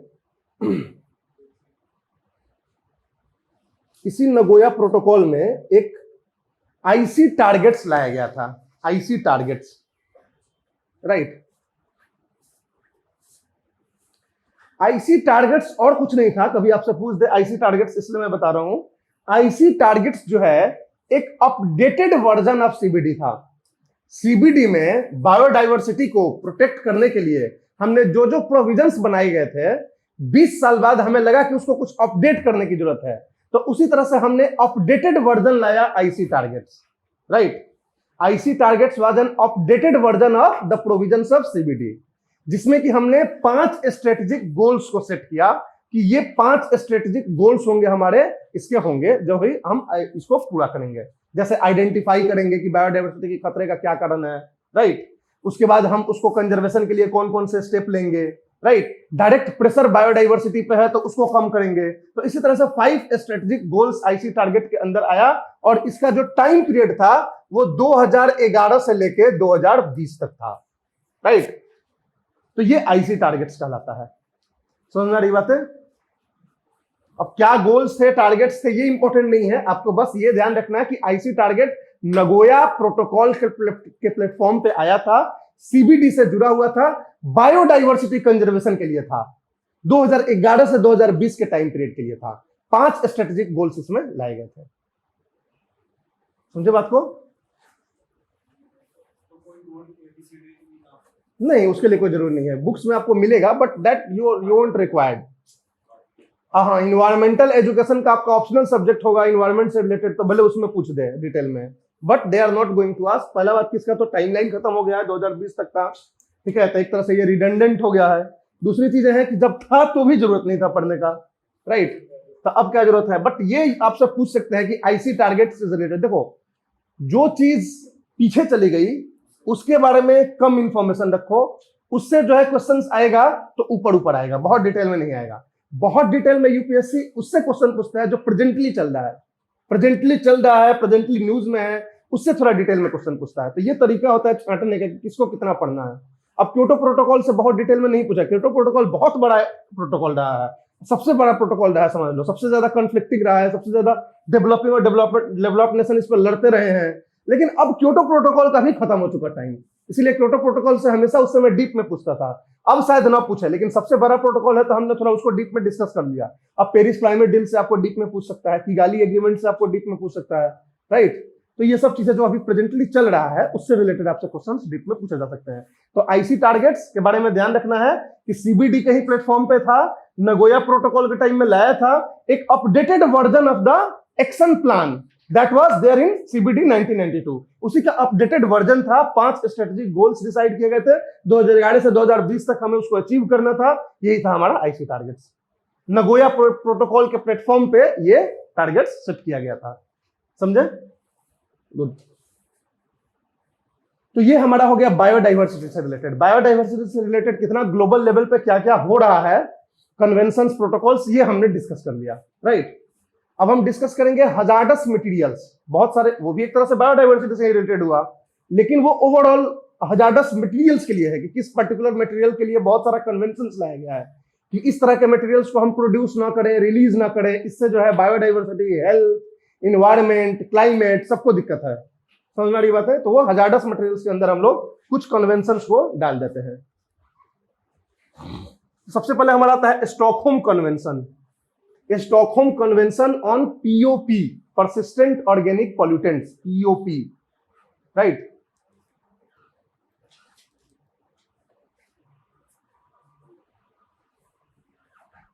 स्टॉकहोम कन्वेंशन ये 2001 में ओपन फॉर साइन एंड 2004 से ये इंप्लीमेंट किया गया। ये किसके लिए था? पीओपी के लिए, कन्वेंशन ऑन पीओपीज। पीओपी का मतलब होता है persistent organic pollutants, persistent organic pollutant.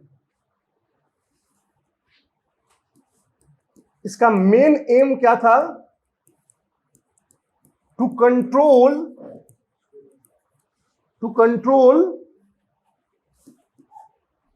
the production and release of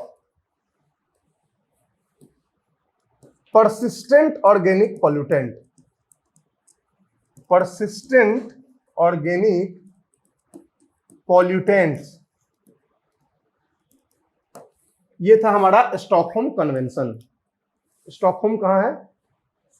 Sweden. Sweden की कैपिटल सिटी है Stockholm, right. To control the production and release of persistent organic pollutant. अभी हम बात करेंगे कि ये परसिस्टेंट ऑर्गेनिक पॉल्यूटेंट्स होता क्या है। दूसरी चीज ये जानना इसके बारे में कि under the aegis of United nation environment programme, ये यूनाइटेड नेशन इन्वायरमेंट प्रोग्राम के एजिस पे इसको स्टार्ट किया गया था, राइट। तीसरा इसके बारे में जानना, legally binding. This is legally binding.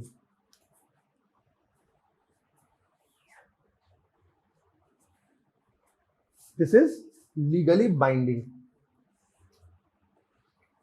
Right. तो ये था स्टॉकहोम कन्वेंशन। अब ये क्या बोल रहा है कि control the production and release of persistent organic pollutants. तो आपको सबसे पहले ध्यान देना है कि what is persistent organic pollutants and how they are produced, where they are released. समझ में आ रही है? यही परसिस्टेंट ऑर्गेनिक पॉल्यूटेंट्स और स्टॉकहोम कन्वेंशन के बारे में आपको जानना है। तो पीओपी, परसिस्टेंट ऑर्गेनिक पॉल्यूटेंट्स, कोई ऑर्गेनिक पॉल्यूटेंट्स या ऑर्गेनिक केमिकल्स होते हैं जिनके कुछ कैरेक्टरिस्टिक्स होनी चाहिए, राइट।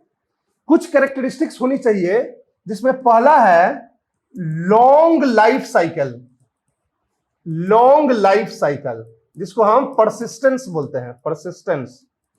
परसिस्टेंस का मतलब कि ये बहुत लंबे समय तक रहेगा इन्वायरमेंट में, एक बार अगर प्रोड्यूस हो गया, रिलीज हो गया तो लॉन्ग लाइफ साइकिल होना चाहिए उस केमिकल का।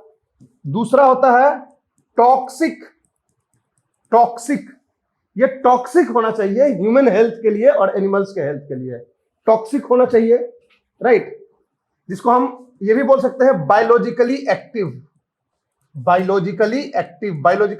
होने का मतलब कि आपके बॉडी में किसी तरह का ये चेंज ला देगा, आपका लिवर खराब कर देगा, किडनी खराब कर देगा। This is biologically active if you are intaking this chemicals in your body, right. तो टॉक्सिक हो गया या बायोलॉजिकली एक्टिव हो गया। तीसरा होता है बायो एक्यूमुलेशन। ये बायो एक्यूमुलेशन इसका होना चाहिए, मतलब कि अगर आप इसको इनटेक कर रहे हो तो आपके बॉडी से थ्रू यूरिन और एक्सक्रिएशन से बाहर नहीं जाएगा, ये आपके फैट में डिसॉल्व हो जाएगा। तो बायो एक्यूमुलेशन या फिर बायो मैग्नीफाई भी हो सकता है अलोंग द फूड चेन। तो bio accumulation and bio magnification होना चाहिए। तो बायो एक्यूमुलेशन तो तभी होगा जब ये फैट सॉल्युबल होगा, वाटर इनसॉल्युबल होगा। कोई चीज आप खा रहे हो, अगर वो आपके एक्सक्रिएशन से निकल जा रहा है, ठीक है, तो वो वाटर सॉल्युबल है, और जो नहीं निकल रहा है, आपके टिश्यू में चिपक जा रहा है, उसका पार्ट बन जा रहा है, तो वो फैट सॉल्युबल है। तो ये जो है बायो एक्यूमुलेशन, उसी को बोलते हैं। एक्यूमुलेट हो गया आपके बायोमास में, तो this is bio accumulation.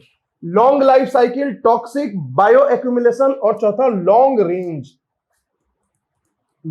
Range, यानी ये इन्वायरमेंट में दूर दूर तक जाता है, through the water, through the air transportation. तो ये एक जगह अगर रिलीज हो गया तो it will not remain on that place. नदी में चला गया तो वो जो है दूर तक वो जाएगा, उसके बाद फिर हवा के थ्रू, वाटर के through, it will keep on expanding. तो ये सब परसिस्टेंट ऑर्गेनिक पॉल्यूटेंट्स के कैरेक्टरिस्टिक्स होते हैं। समझे बात को? तो इन्हीं के प्रोडक्शन और रिलीज को कंट्रोल करने के लिए अब कुछ ऐसे होते हैं जिनको आप पूरी तरह से बंद नहीं कर सकते हो, बहुत इंपॉर्टेंट है आपके लिए कमर्शियली। तो आप उसको एटलीस्ट कंट्रोल तो कर सकते हो, आप एटलीस्ट उसको आप वेस्ट मैनेजमेंट के थ्रू इन्वायरमेंट में ना जाए, ये तो इंश्योर कर सकते हो। तो इन सारी चीजों के लिए परसिस्टेंट ऑर्गेनिक पॉल्यूटेंट्स के लिए स्टॉकहोम कन्वेंशन लाया गया, जिसमें कुछ केमिकल्स को तो एकदम बिल्कुल बैन कर दिया गया कि ये केमिकल्स आप अब प्रोड्यूस ही नहीं करो, आप इसको रिप्लेस करो किसी लेस टॉक्सिक से, या अगर प्रोड्यूस कर रहे हो तो इन चीजों का ध्यान रखो। इतने साल का आपको टाइम दिया जा रहा है, इसमें जो है आप इसको बंद कर दो, इसके प्रोडक्शन को। तो इस तरह से डिफरेंट प्रोविजंस जो है इसके अंदर लाया गया परसिस्टेंट ऑर्गेनिक पॉल्यूटेंट्स को। समझ में आ रही बात है? अब परसिस्टेंट ऑर्गेनिक पॉल्यूटेंट्स के सोर्सेस क्या क्या हैं? What are the sources of persistent organic pollutants? तो सोर्सेस में आप कई सारे सोर्सेस होते हैं, बहुत सारे पेस्टिसाइड्स होते हैं, पेस्टिसाइड्स होते हैं जो परसिस्टेंट ऑर्गेनिक पोल्यूटेंट्स होते हैं, जो हम एग्रीकल्चर में यूज करते हैं, जैसे डीडीटी हो गया, राइट, क्लोरोहेक्साबेंजीन हो गया, हेक्साक्लोरोबेंजीन, डीडीटी, ये सब क्या होते हैं? ये सब पेस्टिसाइड्स हैं।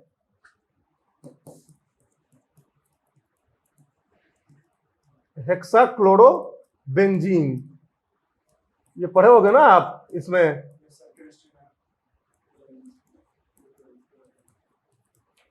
तो ये सब जो होता है पेस्टिसाइड्स होता है, राइट। तो हेक्साक्लोरोबेंजीन पेस्टिसाइड्स के रूप में, डीडीटी, ये सब हो जाता है। दूसरा होता है industrial chemicals.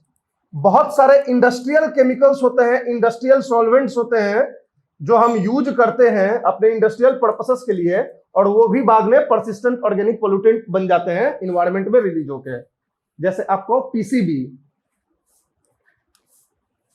पॉलीक्लोरिनेटेड biphenyl, PCB, पॉलीक्लोरिनेटेड biphenyl, एक तरह का इंडस्ट्रियल केमिकल होता है, सॉल्वेंट होता है जो यूज करते हैं। तीसरा होता है इंडस्ट्रियल वेस्ट या बाई प्रोडक्ट्स, इंडस्ट्रियल वेस्ट या बाई प्रोडक्ट। जैसे आपका ये इंडस्ट्रियल केमिकल हुआ, ये हम डेलिबरेटली बनाते हैं अपने यूज के लिए, तो ये इंडस्ट्रियल केमिकल कहलाएगा। और इंडस्ट्रियल वेस्ट होता है जो हम डेलिबरेटली नहीं करते हैं, कुछ और चीजों में कोई और बन के निकल जाता है, तो ये industrial waste and by product बहुत सारे होते हैं जो पीओपी बन जाते हैं, परसिस्टेंट ऑर्गेनिक पोल्यूटेंट्स हो जाते हैं इन्वायरमेंट में। समझ में आ रही बात है? इन्हीं को कंट्रोल करने के लिए स्टॉकहोम कन्वेंशन लाया गया था 2001 में, क्योंकि इनसे ह्यूमन हेल्थ और इन्वायरमेंट दोनों ही काफी डैमेज हो रहे थे। समझ में आ रही बात है?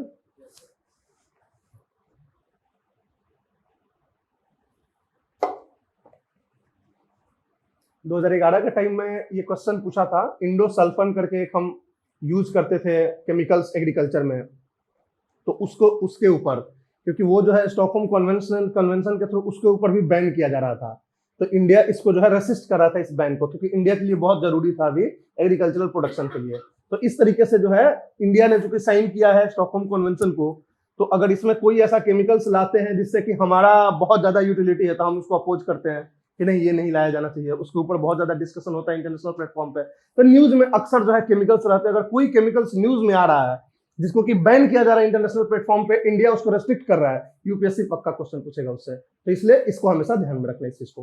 करंट अफेयर से आप लोग को 1 साल 2 साल बाद जब भी एग्जाम में बैठना है, तो there could be issues related to that. समझ में आ रही बात है? क्योंकि जब ऐसे इश्यूज आते हैं तो यूपीएससी क्वेश्चन पुट अप कर देता है। अब आते हैं basal convention of 1989। Basal convention of 1989।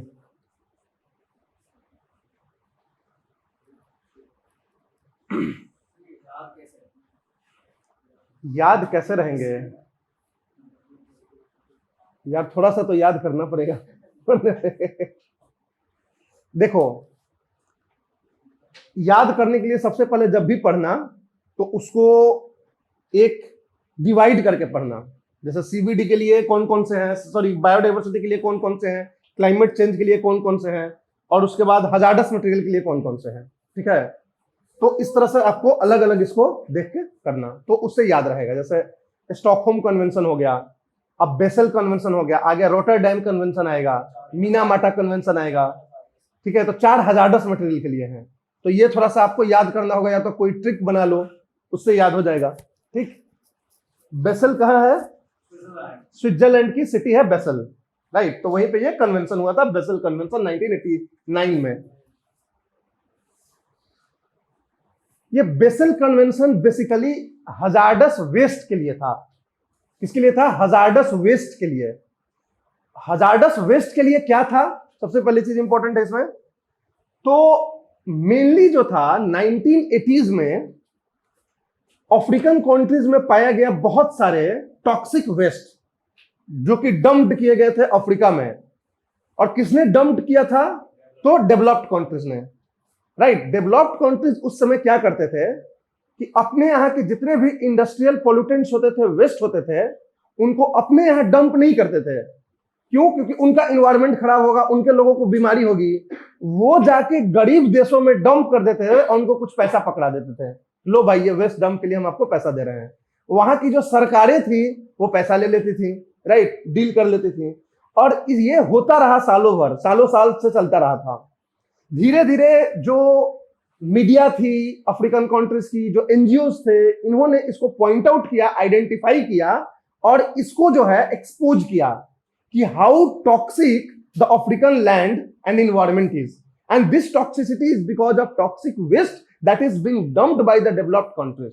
और इसकी वजह से पब्लिक आउटक्राई शुरू हो गया, लोग जो है हल्ला गुल्ला मचाना शुरू कर दिए कि हम ही लोग जो है मतलब फेरे हुए हैं कि सारे डंप करके और बीमारी फैला रहे हैं यहाँ पे, राइट।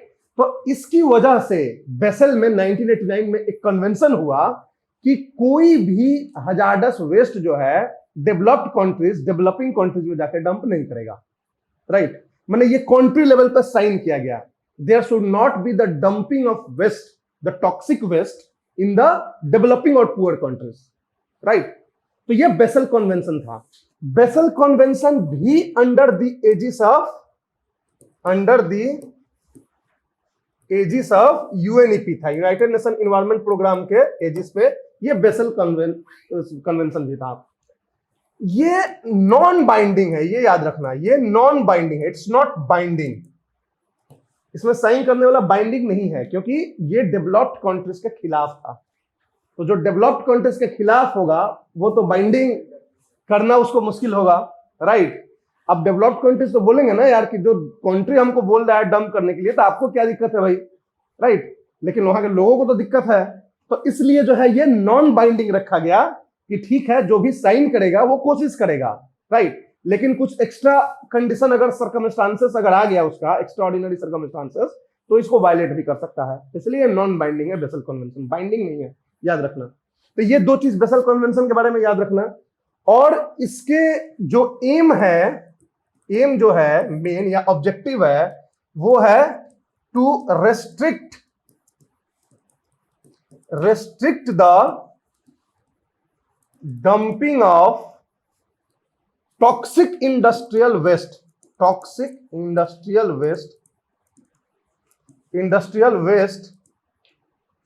इन अनदर कंट्री। किसी और कंट्री में जाके कि टॉक्सिक इंडस्ट्रियल वेस्ट का डंप करना, इसको रेस्ट्रिक्ट करना इसका मेन एम था, राइट। तो इसका एम केवल रेस्ट्रिक्ट करना ही नहीं था। अगर आप रेस्ट्रिक्ट करोगे आप डंपिंग को, तो जो डेवलप्ड कंट्रीज है वो अपने यहां डंप उनको करना पड़ेगा। खुद के यहां डंप करेंगे तो वहां के जो लोग हैं वो पढ़े लिखे हैं, समझदार हैं, होशियार हैं, उनको पता है कि इन्वायरमेंट खराब हो रहा है, हेल्थ, हमारे बाल बच्चे जो बीमारियां से मरेंगे, तो वो हल्ला गुल्ला करेंगे। तो इसलिए इसका एक ओवरऑल एम केवल रेस्ट्रिक्शन नहीं था डंपिंग का, एक ओवरऑल जो एम था वो जो था कि वेस्ट जनरेशन ही कम हो, to reduce the toxic waste ही इसका मेन एम था, एक ओवरऑल एम था। वो तो एक तरीका है, रेस्ट्रिक्ट कर दो तो अपने आप जो है डेवलप्ड कंट्रीज रिड्यूस करने लगेंगे।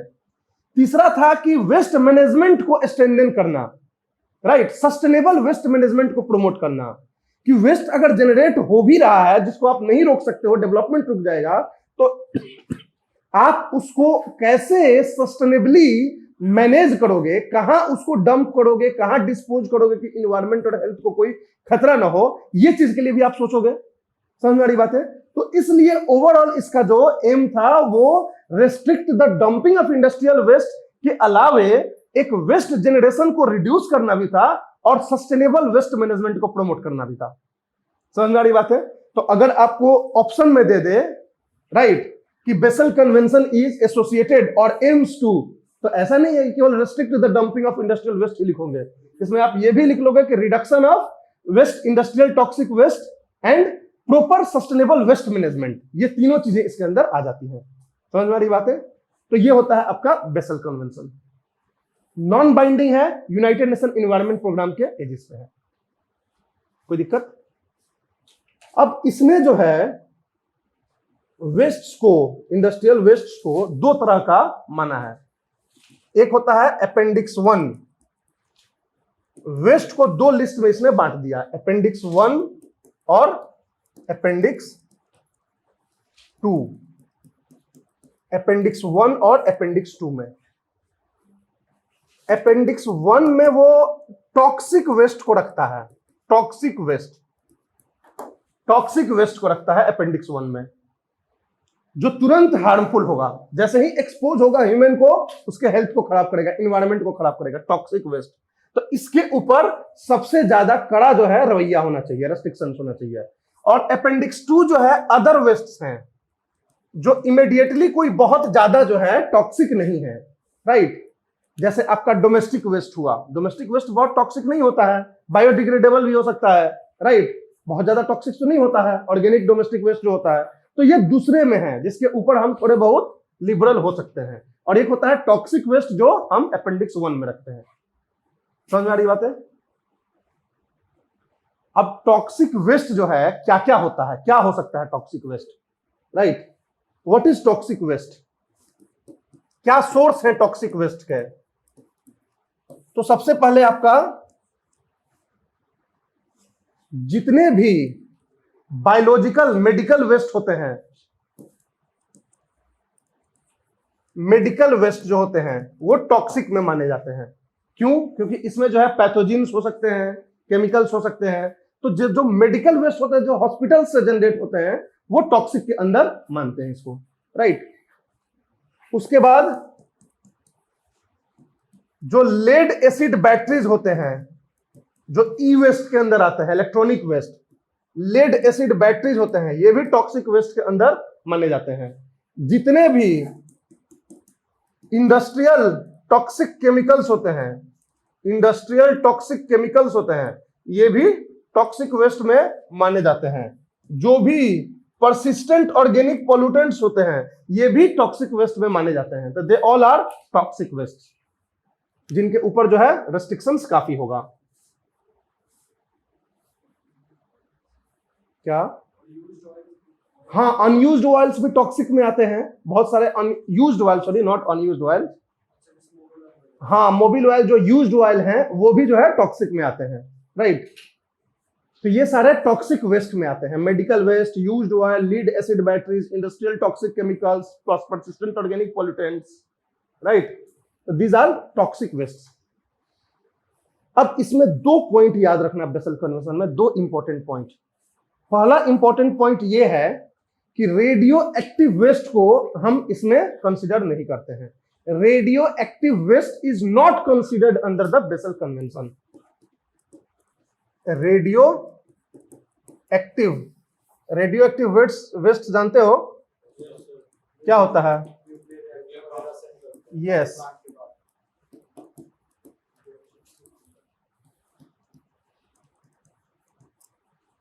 इसमें रेडियो एक्टिव वेस्ट को हम कंसीडर नहीं करते हैं बेसल कन्वेंशन के अंदर, उसके लिए अलग है, राइट। रेडियो एक्टिव वेस्ट जो होता है वो हाईली टॉक्सिक होता है, राइट। लॉन्ग टर्म ये आपके लिए हार्मफुल होता है।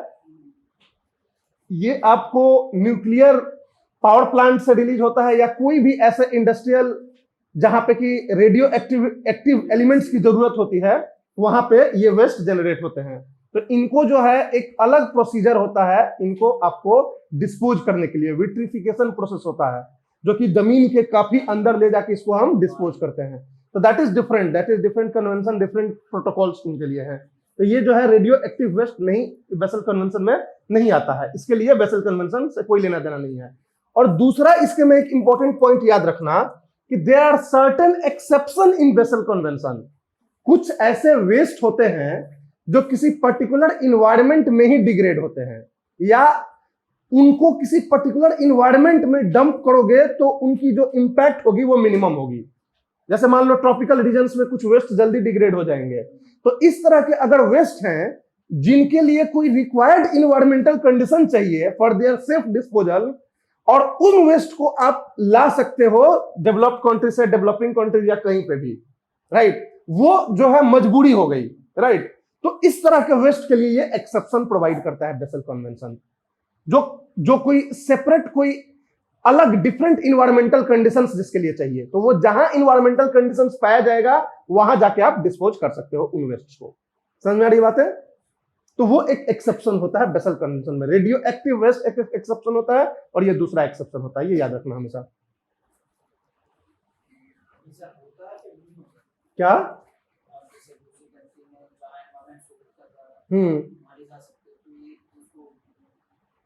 अलाउ करता है ये, यस, यही तो एक्सेप्शन है ना, बाकियों को अलाउ नहीं करता है, इसको अलाउ करता है। एक्सेप्शन का मतलब होता है कि जो उसका नॉर्मल प्रोसीजर है उसके अगेंस्ट, तो वो अलाउ करता है ऐसे वेस्ट को जो कोई पर्टिकुलर इन्वायरमेंटल कंडीशन चाहिए उसको डिस्पोज करने के लिए, और वो particular environmental conditions on the site of production नहीं है, कहीं और है, तो कहीं और ले जाके उसको डिस्पोज कर सकते हो आप। समझ में आ रही बात है? तो that is radioactive waste is not considered, और ये एक्सेप्शन एक होता है। That is all about the Basel Convention. Next आते हैं हम Rotterdam Convention on PIC 1998। Rotterdam Convention, Rotterdam कहां है? नीदरलैंड्स में रोटरडैम है, right. Rotterdam Convention on PIC, देखो 1998 में रोटरडैम कन्वेंशन लाया गया, ये इंडस्ट्रियल केमिकल्स के इंपोर्ट एक्सपोर्ट के लिए है। This is to regulate the import and export of industrial chemicals which are toxic. बहुत सारे इंडस्ट्रियल केमिकल्स होते हैं जो हमारे यूज के हैं लेकिन वो टॉक्सिक है, वो वेस्ट के लिए था, इंडस्ट्रियल वेस्ट के लिए था, वो किसी भी तरह के वेस्ट के लिए। ये जो है केमिकल्स के लिए है जो हमारे यूटिलिटी के लिए है। बहुत सारे टॉक्सिक केमिकल्स हमारे यूटिलिटी के होते हैं, कमर्शियल पर्पस के लिए हम यूज करते हैं। तो ऐसे इंडस्ट्रियल केमिकल्स जो होते हैं, जब एक देश से दूसरे देश में इंपोर्ट एक्सपोर्ट होगा तो उसको रेगुलेट करता है रोटरडैम कन्वेंशन। और रोटरडैम कन्वेंशन मेनली क्या रेगुलेट करता है? तो पीआईसी, पीआईसी का मतलब होता है prior informed consent, prior informed consent procedure, informed consent procedure.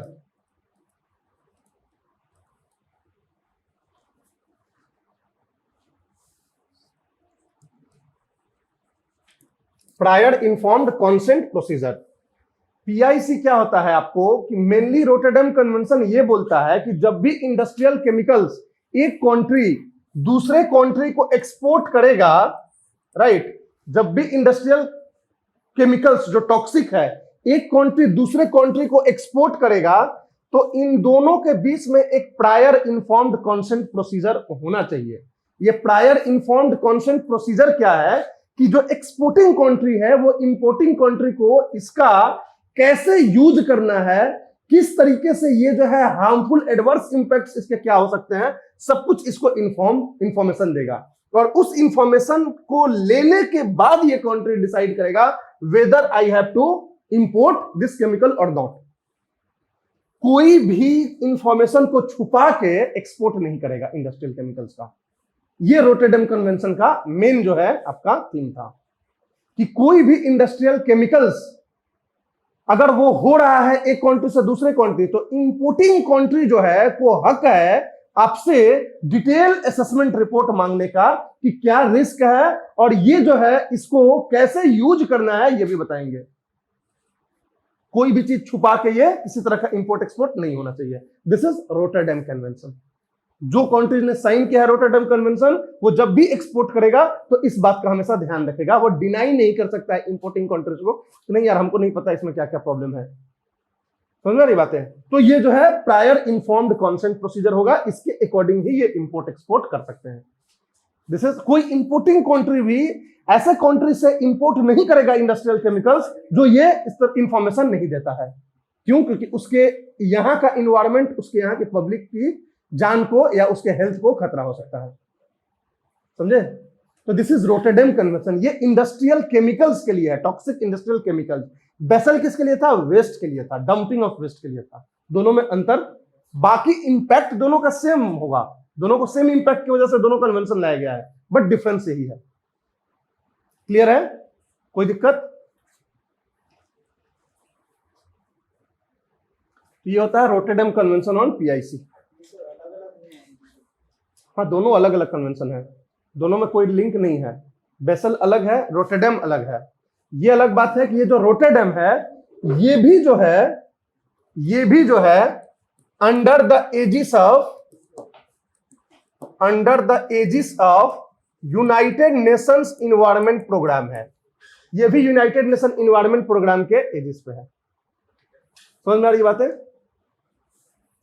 दूसरा क्या है कि ये लीगली बाइंडिंग होता है। बेसल नॉन बाइंडिंग था, ये लीगली बाइंडिंग है, ये लीगली बाइंडिंग है। समझ आ रही है? कोई दिक्कत?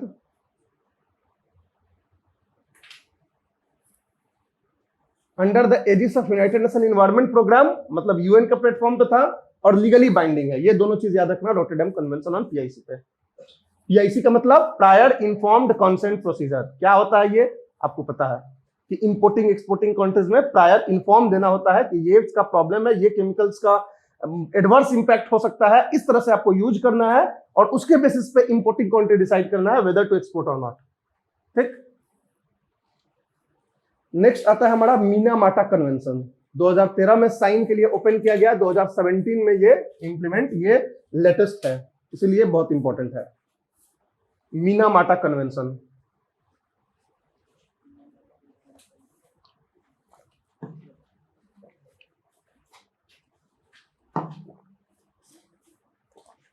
मीनामाटा कहाँ है? जापान में। जापान का शहर है मीनामाटा। मीनामाटा डिजीज याद है? मरकरी से होता था क्या? हाँ एग्जैक्टली, इसीलिए ये कन्वेंशन भी मीनामाटा में किया गया। ठीक है, तो ये मीनामाटा कन्वेंशन 2013 में साइन किया गया, ओपन किया गया सिग्नेचर के लिए, और 2017 से इंप्लीमेंटेड है। मीनामाटा कन्वेंशन मेनली किसके लिए है? तो मरकरी के प्रोडक्शन और रिलीज इन द एनवायरनमेंट को रेगुलेट और रोकने के लिए, to stop the production and release of mercury in the environment.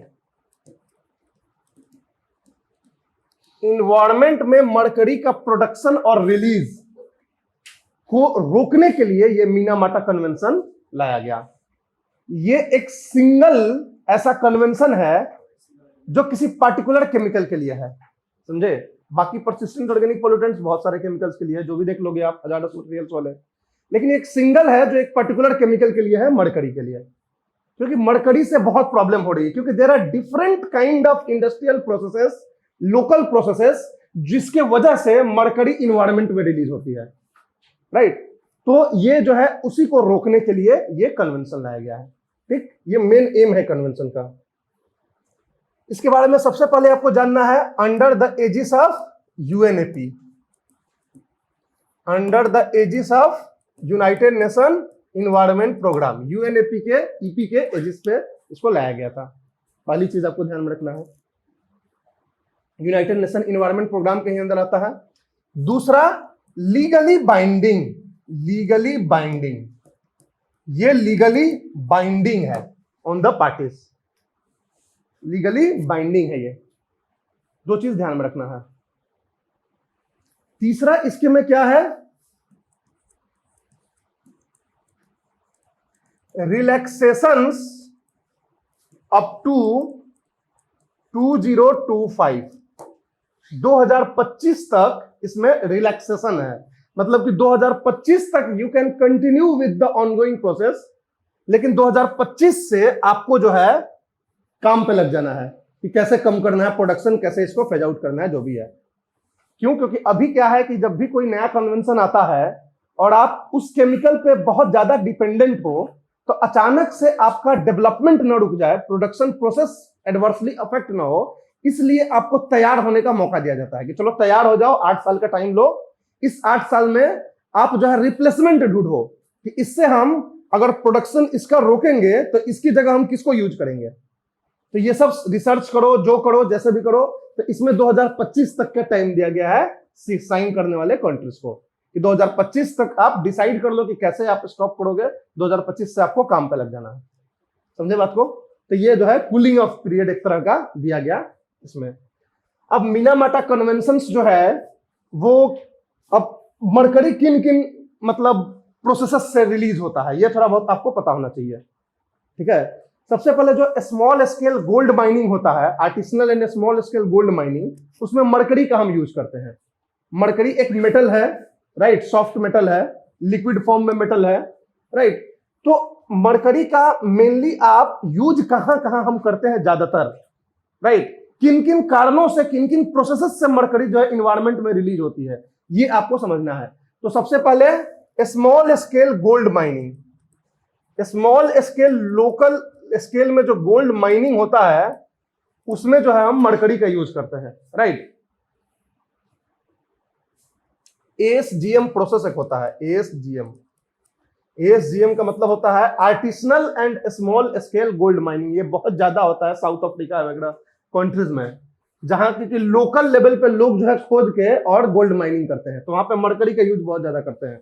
Artisanal and small scale gold mining, right. Small scale gold mining में यूज किया जाता है। उसके बाद आपको coal fired power plants, coal fired power plant से mercury जो है एयर में रिलीज होता है। जो थर्मल पावर प्लांट्स होते हैं जिसमें कोयला जलाते हैं तो उसके धुआं के साथ मरकरी भी निकलता है, राइट। या बॉयलर्स जो होता है, जो मेटलर्जिकल इंडस्ट्रीज में यूज करते हैं, जहां कोल को यूज करते हैं, वहां से भी मरकरी रिलीज होता है, राइट। तो कोल फायर्ड पावर प्लांट से रिलीज होता है। बहुत सारे इंडस्ट्रियल मैन्युफैक्चरिंग में होता है। इंडस्ट्रियल मैन्युफैक्चरिंग जो हम करते हैं, मैन्युफैक्चरिंग करते हैं, जैसे इलेक्ट्रॉनिक इंडस्ट्री में जो जो स्विचेज बनाते हैं, राइट, स्विचेज बनाते हैं, सर्किट्स बनाते हैं, तो वहां पे मरकरी का बहुत यूज होता है। मेजरिंग डिवाइसेस जो बनाते हैं, थर्मोमीटर, बैरोमीटर, वहां पे मरकरी का हम यूटिलाइज करते हैं मेजरिंग डिवाइसेस बनाने में। कॉस्मेटिक इंडस्ट्रीज में मरकरी का यूज होता है, कॉस्मेटिक इंडस्ट्रीज में भी मरकरी का यूटिलाइजेशन होता है। तो इंडस्ट्रियल मैन्युफैक्चरिंग से बहुत ज्यादा मरकरी रिलीज होता है। उसके बाद डेंटिस्ट लोग जो है वो मरकरी का यूज करते हैं, एमेलगम का यूज करते हैं। एमेलगम क्या होता है? मरकरी का एक अलवाई होता है, राइट। तो उसको ये यूज करते हैं डेंटल फिलिंग के लिए, तो उसमें भी मरकरी का यूज किया जाता है। तो ये सारे प्रोसेस जो होता है, इससे मरकरी जो है इन्वायरमेंट में रिलीज होती है। तो इसमें बहुत सारे प्रोसेसेस हैं जिसमें कि हम जो है अभी तुरंत उसको ये नहीं कर सकते हैं, रोक नहीं सकते हैं, राइट। तो हमारे डेवलपमेंट पे असर पड़ेगा। तो इसलिए इसको धीरे धीरे रोकने के लिए या रिप्लेसमेंट के लिए टाइम दिया गया है 2025 तक। इसमें और रूल लाया गया है कि नया मरकरी के माइंस को हम नहीं बनाएंगे। जो नए माइंस जो मरकरी के होंगे उसको हम नहीं डेवलप करेंगे। जितना हम माइंड से यूज कर रहे हैं, मरकरी को निकाल रहे हैं, बस उतना तक करें हम 2025 तक। We shall not go for new mines of mercury. ये इसके अंदर मिनामाटा कन्वेंशन में आता है। समझे? कोई दिक्कत? ओके है? तो that is Minamata convention, legally binding है, यूएनईपी के प्लेटफॉर्म पे है। क्लियर रहेगा?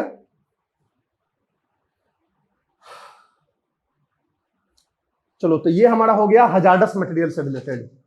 4 कन्वेंशन है हजार्डस मटेरियल से रिलेटेड, ये चारों आपने देख लिया। अब नेक्स्ट हम देखते हैं आपका United Nations Convention to Combat Desertification. Desertification को कॉम्बैट करने के लिए यूनाइटेड नेशंस के प्लेटफॉर्म पे एक कन्वेंशन साइन किया गया 1994 में। उसको बोलते हैं UNCCD, United Nations Convention to Combat Desertification 1994। देखो, रियो समिट याद है 1992 में रियो समिट था। रियो समिट में मेनली क्या था? 2 डॉक्यूमेंट्स रिलीज किए गए। 2 डॉक्यूमेंट्स रिलीज किए गए। एक था रियो डिक्लेरेशन, दूसरा था एजेंडा 21, राइट। ये था, ये दोनों किसके लिए थे? सस्टेनेबल डेवलपमेंट के लिए थे, राइट। दोनों सस्टेनेबल डेवलपमेंट के लिए थे। और उसके बाद 2 कन्वेंशंस थे। कौन कौन से? UNCBD, UNFCCC, united nation convention on biological diversity जो अभी हमने पढ़ा, united nation framework convention on climate change जो कल पढ़ा। तो ये दोनों जो है इसके अंदर कन्वेंशंस हो गए। तो फिर ये यूएनसीसीडी कहां से आया?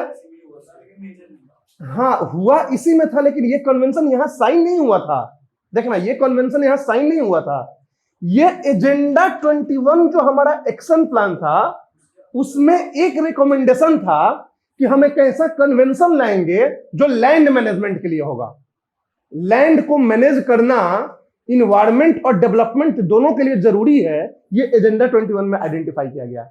एजेंडा 21 क्या था? एक्शन प्लान का एक लिस्ट था कि क्या क्या एक्शन हमें 21st सेंचुरी में लेना है सस्टेनेबल डेवलपमेंट के लिए। और इसी में आइडेंटिफाई किया गया एजेंडा 21 में कि सस्टेनेबल डेवलपमेंट के लिए जरूरी है कि लैंड मैनेजमेंट के लिए आप पढ़ो, लैंड मैनेजमेंट के लिए कन्वेंशन लाओ। और इसी को इंप्लीमेंट करने के लिए एजेंडा 21 को 2 साल बाद यूएनसीसीडी लाया गया। समझ में आ रही बात है? तो UNCCD was basically brought to implement one of the action plan listed under the Agenda 21। तो एक तरह से ये रियो समिट से जुड़ा हुआ हो गया, लेकिन आप ये नहीं बोल सकते हो कि रियो समिट के प्लेटफॉर्म पे इसको साइन किया गया। It was not signed on the platform of Rio summit, it was opened for signature 2 years after the Rio summit in compliance to the recommendations under the Agenda 21. समझे? तो this was the United Nations Convention to Combat Desertification 1994. तो background समझ गए? Land management के लिए mainly था। Desertification का मतलब यहां क्या होता है? यहां डिजर्टिफिकेशन का मतलब होता है क्या? बोलो। Land degradation. यहां डिजर्टिफिकेशन का मतलब एक्सपेंशन ऑफ डेजर्ट्स नहीं होता है, राइट? तो एक्सपेंशन ऑफ डेजर्ट एक अलग चीज होता है, जिसमें कि डेजर्ट जो है वो धीरे धीरे फैल रहा है, वो इसका डिजर्टिफिकेशन का मतलब नहीं होता है। यहां डिजर्टिफिकेशन का मतलब होता है कि जो ड्राईलैंड रीजन्स हैं, जहां रेनफॉल कम है, और रेनफॉल कम होने की वजह से वहां का लैंड जो है डिजर्टिफाइड हो सकता है, डिग्रेड हो सकता है, अनेबल टू सपोर्ट वेजिटेशन हो सकता है, उसको बचाना। तो इसके लिए ये कन्वेंशन लाया गया टू कॉम्बैट डेजर्टिफिकेशन इन 1994। और इस तरह के प्रॉब्लम अफ्रीकन कंट्रीज में बहुत ज्यादा थे उस समय। लार्ज एक्सपेंस ऑफ लैंड हर साल डेजर्टिफाइड हो जाते थे because of less rainfall plus human activities like over grazing and all. समझे? तो इसकी वजह से लैंड डेजर्टिफाई हो जाता था। तो इसी को रोकने के लिए United nation Convention to Combat Desertification 1994 लाया गया। इसके बारे में 2-4 बातें याद रखना। Under the aegis of UNEP, under the aegis of UNEP, United Nation environment programme के अंदर आएगा ये, राइट?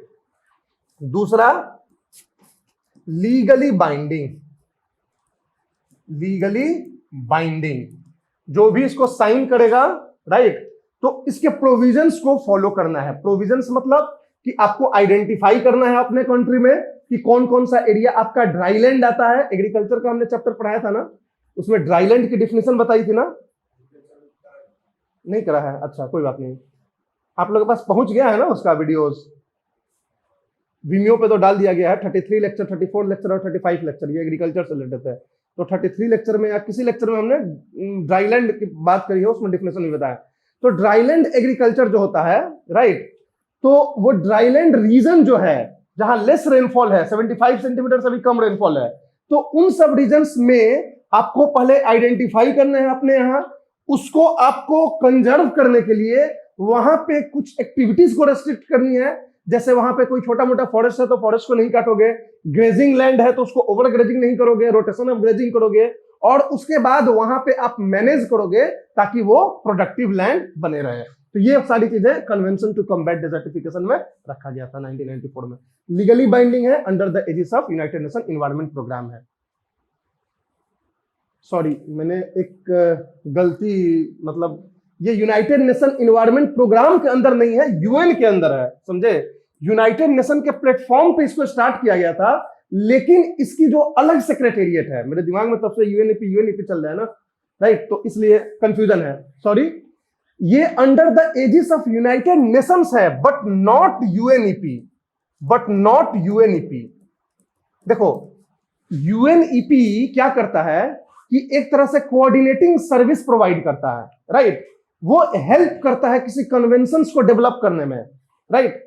तो उसके प्लेटफॉर्म पे बहुत सारे कन्वेंशंस डेवलप हुए हैं, जैसे साइट्स हुआ है, सीएमएस हुआ है, ये सब यूएनईपी के प्लेटफॉर्म पे डेवलप हुए हैं। लेकिन ये जो है ये नहीं है, यूएनईपी के प्लेटफॉर्म पे नहीं है, लेकिन यूएन से जुड़ा हुआ है। इनका अपना सेक्रेटेरियल सर्विस है, राइट, अपना ये सेक्रेटेरियल जो है, अपना सेक्रेटेरिएट है जो सारा कोऑर्डिनेट करता है। यूएनएफसीसीसी और यूनाइटेड नेशन सीसीडी, ये दोनों ऐसे हैं जो यूनाइटेड नेशंस के प्लेटफॉर्म पर डेवलप हुए हैं, लेकिन they are not controlled by United nation environment Programme, they are not coordinated by United nation environment Programme, they have their own secretariat, और जहां से ये लोग कंट्रोल्ड होते हैं। तो अगर बोलता है कि under the aegis of United nation environment Programme, तो गलत है। यूनाइटेड नेशन के प्लेटफॉर्म पर डेवलप हुआ, सही है। समझ में आ रही बात है? तो जो भी यूनाइटेड नेशन इन्वायरमेंट प्रोग्राम के एजिस के अंदर है वो तो यूएन का के अंदर कहलाएगा ही, लेकिन कुछ ऐसे भी हैं जो यूएन के प्लेटफॉर्म पे हुए हैं लेकिन यूनाइटेड नेशन इन्वायरमेंट प्रोग्राम के द्वारा कंट्रोल नहीं होते हैं, जैसे यूएनएफसीसीसी और यूएनसीसीडी। समझे बात को? तो ये याद रखना, सॉरी फॉर द मिस्टेक। तो ये है आपका UN but not UNEP. Clear है? लीगली बाइंडिंग है ये, ठीक। और ये एक सिंगल ऐसा है जो लैंड मैनेजमेंट के लिए या लैंड डिग्रेडेशन को रोकने के लिए ये लाया गया है। क्लियर है? कोई दिक्कत? गुड।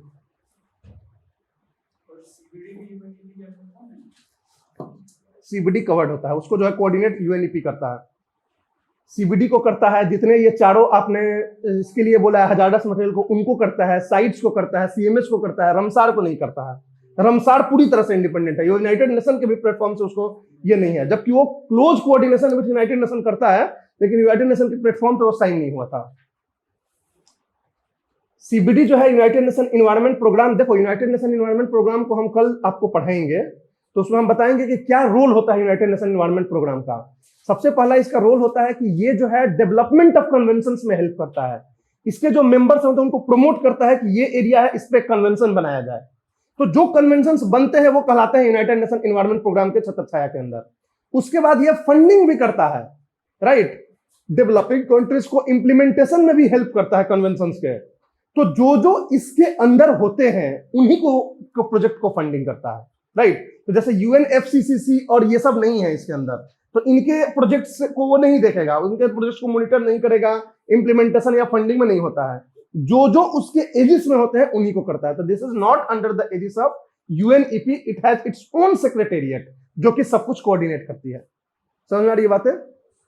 उसी तरह से यूएनएफसीसीसी है, उसके फंडिंग का मैकेनिज्म अपना मैकेनिज्म है, फंडिंग का ग्रीन क्लाइमेट फंड है, राइट। तो वो सब अपना करता है। कोई दिक्कत? एक ग्लोबल इन्वायरमेंट फैसिलिटी होती है, ग्लोबल इन्वायरमेंट फैसिलिटी, वो जो है सबको फंडिंग करती है, इन सब सारे लोगों को। तो वो भी हम डिस्कस करेंगे, राइट। तो ये हो गया हमारा United nation Convention to Combat Desertification 1994। कोई दिक्कत?